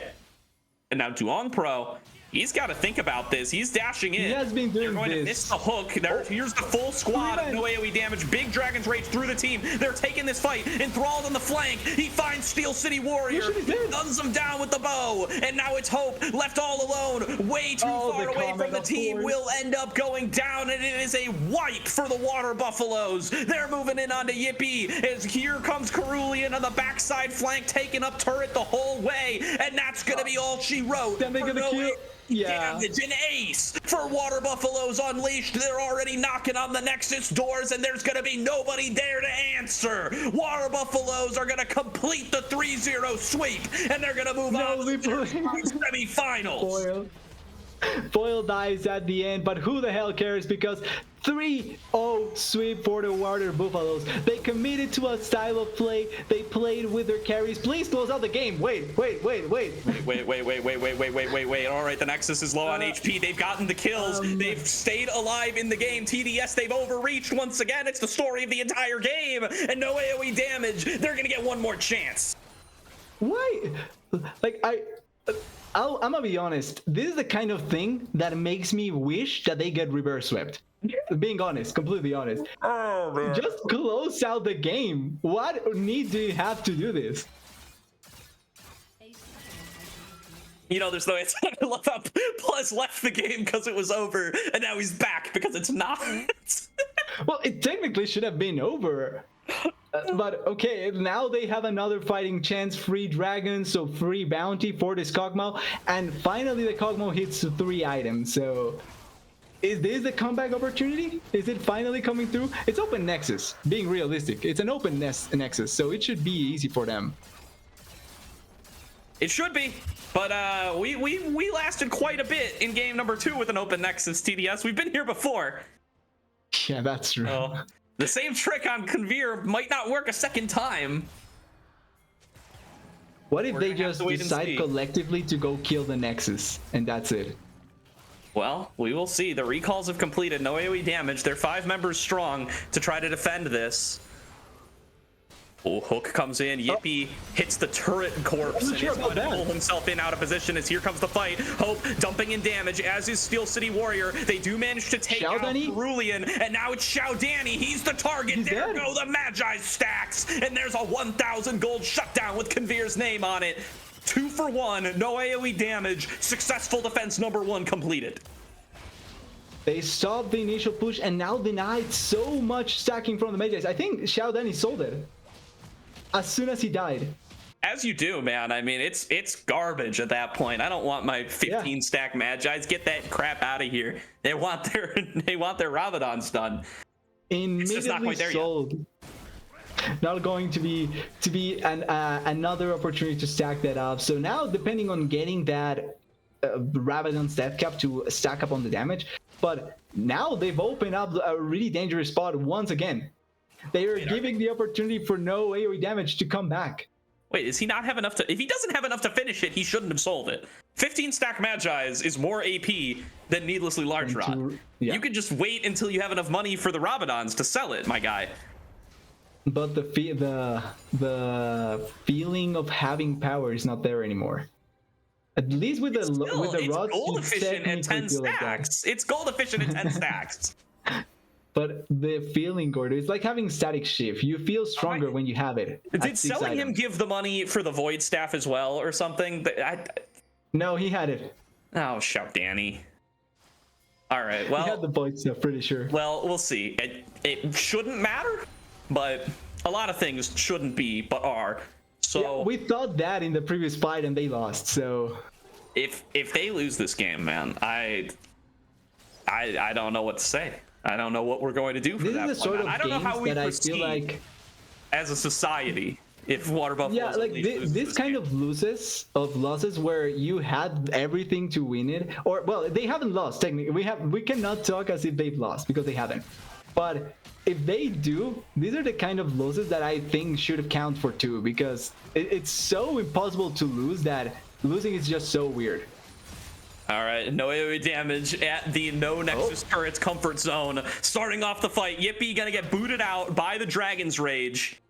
And they're going to disengage for now. They want to take this fight in as many favorable terms as they possibly can. And they now have an ultimate advantage with that Dragon's Rage down. Healing coming through from Hope. He completes the shield bow, has that extra defense. Now Charm lands on a Yippee. Yippie's been blown up. He's out of the fight, but here comes Glacial Fissure to try to set up for Hope to rain down the damage. It's going to be the Solar Flare coming on across, and they get the CC on Hope. Armed up. He's taking it down. Okay, they win. Unstoppable. And it's now all on Conveer to try to defend the base, but there's just no chance left. And Water Buffalo's unleashed. They scuffed it the first time, and they're going to scuff it the second time. It respawns, but there's not enough time for no AoE damage to get back. They are out of second chances, and Water Buffalo's unleashed will move on to the losers semifinal. Now they finally accomplish it. They close out the game, they close out the series, and they are moving on to the next round. Amazing game, amazing series overall from the side of the Water Buffaloes. Will say I will say that I don't like that they didn't just win the game, the previous one, but at the end they closed out the series, so I guess I can't say much on that end. What a series overall from Enthralled and Juwon Pro. I think the two clear standouts, even though I think Xiao Danny played a massive last game. The two most consistent members were Juwon Pro and Enthralled, playing really well the 3 games, doing as much damage as possible in those 3, and also being the main factors of just pushing the issue for their team consistently. Definitely getting so much accomplished there, and effectively starting the snowball, a little bit later than they might have wanted, but once it started, it never stopped. Xiao Danny with so much money, able to move around the map, able to make so many picks alongside Duong Pro, and they close out game number 3 a little bit less cleanly than they might have wanted, but they do come out the victors, and they will be playing against Return to the Middle Sticks on Friday. Going to be a really interesting matchup. And honestly, if you asked me last week going into these lower bracket games, right? If there was going to be 2 sweeps, I would have 100% said it's CCG and no AoE damage, right? But the surprise from both sides, Middle Sticks 3-0 over on their series as well. I have to assume playing really, really well. We weren't able to catch it fully. And then here, the side of Water Buffalo is doing such a good job at not only 3-0ing the team that threw them to the lower bracket, but in a really effective fashion. Like, I think the closest game was the first one. The second one, even though it came close to a certain point, it was 30 minutes of just control from the side of Water Buffaloes. And then this last one as well. Before they kind of trolled, they were so commanding that it didn't feel like there was a chance for them to lose it. All right, well, we're going to have an interview with Xiao Danny in just a couple of moments. We're going to throw it to a quick break while we get set up for that, but we will be back before too long, so do not go anywhere. We'll be right back.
Welcome back, everybody, to today's broadcast of the Aegis Champions League, where we are joined by our winner of tonight's series, Xiao Danny, fresh off a 3-0 over no AOE damage. Congratulations, Xiao Danny. How are you feeling after taking a sweep up against a higher seed coming into these playoffs? Hello. Thank you for having me. I appreciate it. I'm feeling pretty good. I think our team overall is looking really strong right now. Like we do have some of those end moments. We could play team fights a little better, but I think we've improved so much throughout the season. I think y'all, as y'all probably know, we actually lost to this team really badly, like 2 or 3 weeks ago. Like we got smacked by them, and we sort of reevaluated our approach. We got a coach, and it seems like we're back on track. And I'm really excited for our next match, which I think is against Middlesticks. Correct me if I'm wrong. Yeah. You are correct. Awesome. But yeah, I'm feeling good, both in my own play and in my team. So yeah. That's overall great to hear and exciting for what's to come, right? Because technically speaking, you guys weren't expected to win tonight. If talking about favorites, right, and all that, no we AOE weren't? damage was the favorite going into the matchup. So being able Gotcha. to win against the technical favorite, obviously it's a great feeling. But I'm kind of curious if it just makes you feel like you now can enter that realm of the favorites going forward. Now that you're in the top 4 as well. No disrespect to Middlesticks or Exodia. The only team we've ever been worried about was CCG and Mirage, which we actually put up a somewhat of a close fight against Mirage. So Okay. I always knew we could like maybe win the whole thing if we really put our hearts into it. But yeah, I think for our Middlesticks match, it should be. I'm pretty confident. We'll see though. Because I think we played them earlier in the season, but it seems like they're beating some really good teams right now. But yeah, well, I guess we'll just have to see. Looking forward to it. So you guys, as we said before, you guys lost to no AOE damage 2-0 earlier in this Indeed. bracket, now coming in for the rematch. On top of that, right, you guys were both of these squads, at least the majority of both of these squads, were in ACL last split.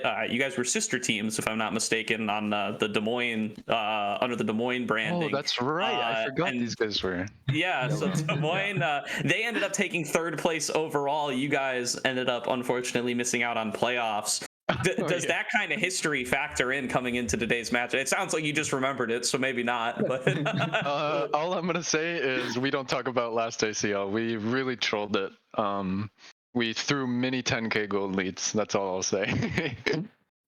I think we were present for some of those. Oh yeah. One of them was against the Limo team. I thought that team was favored to win it all. we hate And Levo Gaming. Yeah. Yeah. We Good almost had times. them, and then we completely ran it. But anyways, I think we're much stronger in this ACL. I think discipline is a big part of it. I think we've all grown a lot as players, me individually as well. But yeah. And talking a bit individually as well, obviously your area is one of the biggest kind of points in drafts for both enemies and your team. Picked quite a lot, banned quite a lot. And I'm kind of curious with your idea of playing the area, because I'm a huge fan of playing the area with damage dealing, especially in these sort of situations where you were in the last game 6-0 at one point, right? Wouldn't Yes. damage be more optimal for that sort of situation? Or what's your read with more like optimal Ari playstyle? I'm gonna be honest, I wasn't even really feeling Ari this game. I was thinking, like you said, more damage, because I don't think Ari's great into Lucian, but I think he trolled the level 1 and got caught, so it made my life a lot easier. But I guess the main thing is like we just needed to blind like a good mid laner, and yeah, I mean Ari's my go-to, that or Azir, but yeah, I guess my team just saw the Ari angle and they all wanted me to pull it out. So, yeah. My coach as well, actually. Yeah.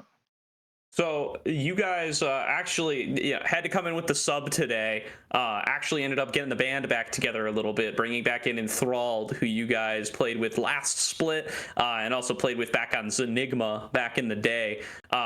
Curious as to what it's like bringing Enthralled back into the roster, given that you guys have played with them before. How you guys are able to adapt to having the sub at the last minute, and how much easier does it make it to have had that prior experience with Enthralled?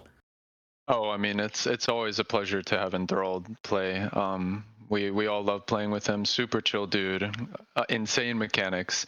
He does have those int moments, which I mean, we all have int moments, but yeah, it was really nice. Not to say Sahori's worse or anything. They're both solid ADC players, but just super reliable, I guess is the word. I wasn't worried, or you know. Yeah, I guess I wasn't really worried that we would have a bot lane problem if we brought in a sub. So that's always a good feeling. Cool. Any word? Do you guys expect to continue using Enthralled going forward, or is it expected to have Sahori on Friday? It's expected to have Sahori, and I'm confident Sahori could play as well as Enthralled or better. So. Excellent, good to hear. Confident in our team. And I do got to ask one more about that fountain dive in game number 3. Oh. What exactly is going on there, my friend? It was for content. One of our players was like, "Yo, we have to kill this Braum," and then everybody was like, "Okay, fine." So I charmed him, and then when when I think someone on our team was like, "Nice charm," so our whole team just sent it, and then we just. Yep. Yeah, it was not the best look, so I apologize if that seemed inappropriate or disrespectful. It was not our intention. All right. Well, love to see it coming on across. Looking forward to seeing you guys coming in on a Friday. I think that's pretty much going to do it, unless you have anything else you want to ask TDS. I would say nope.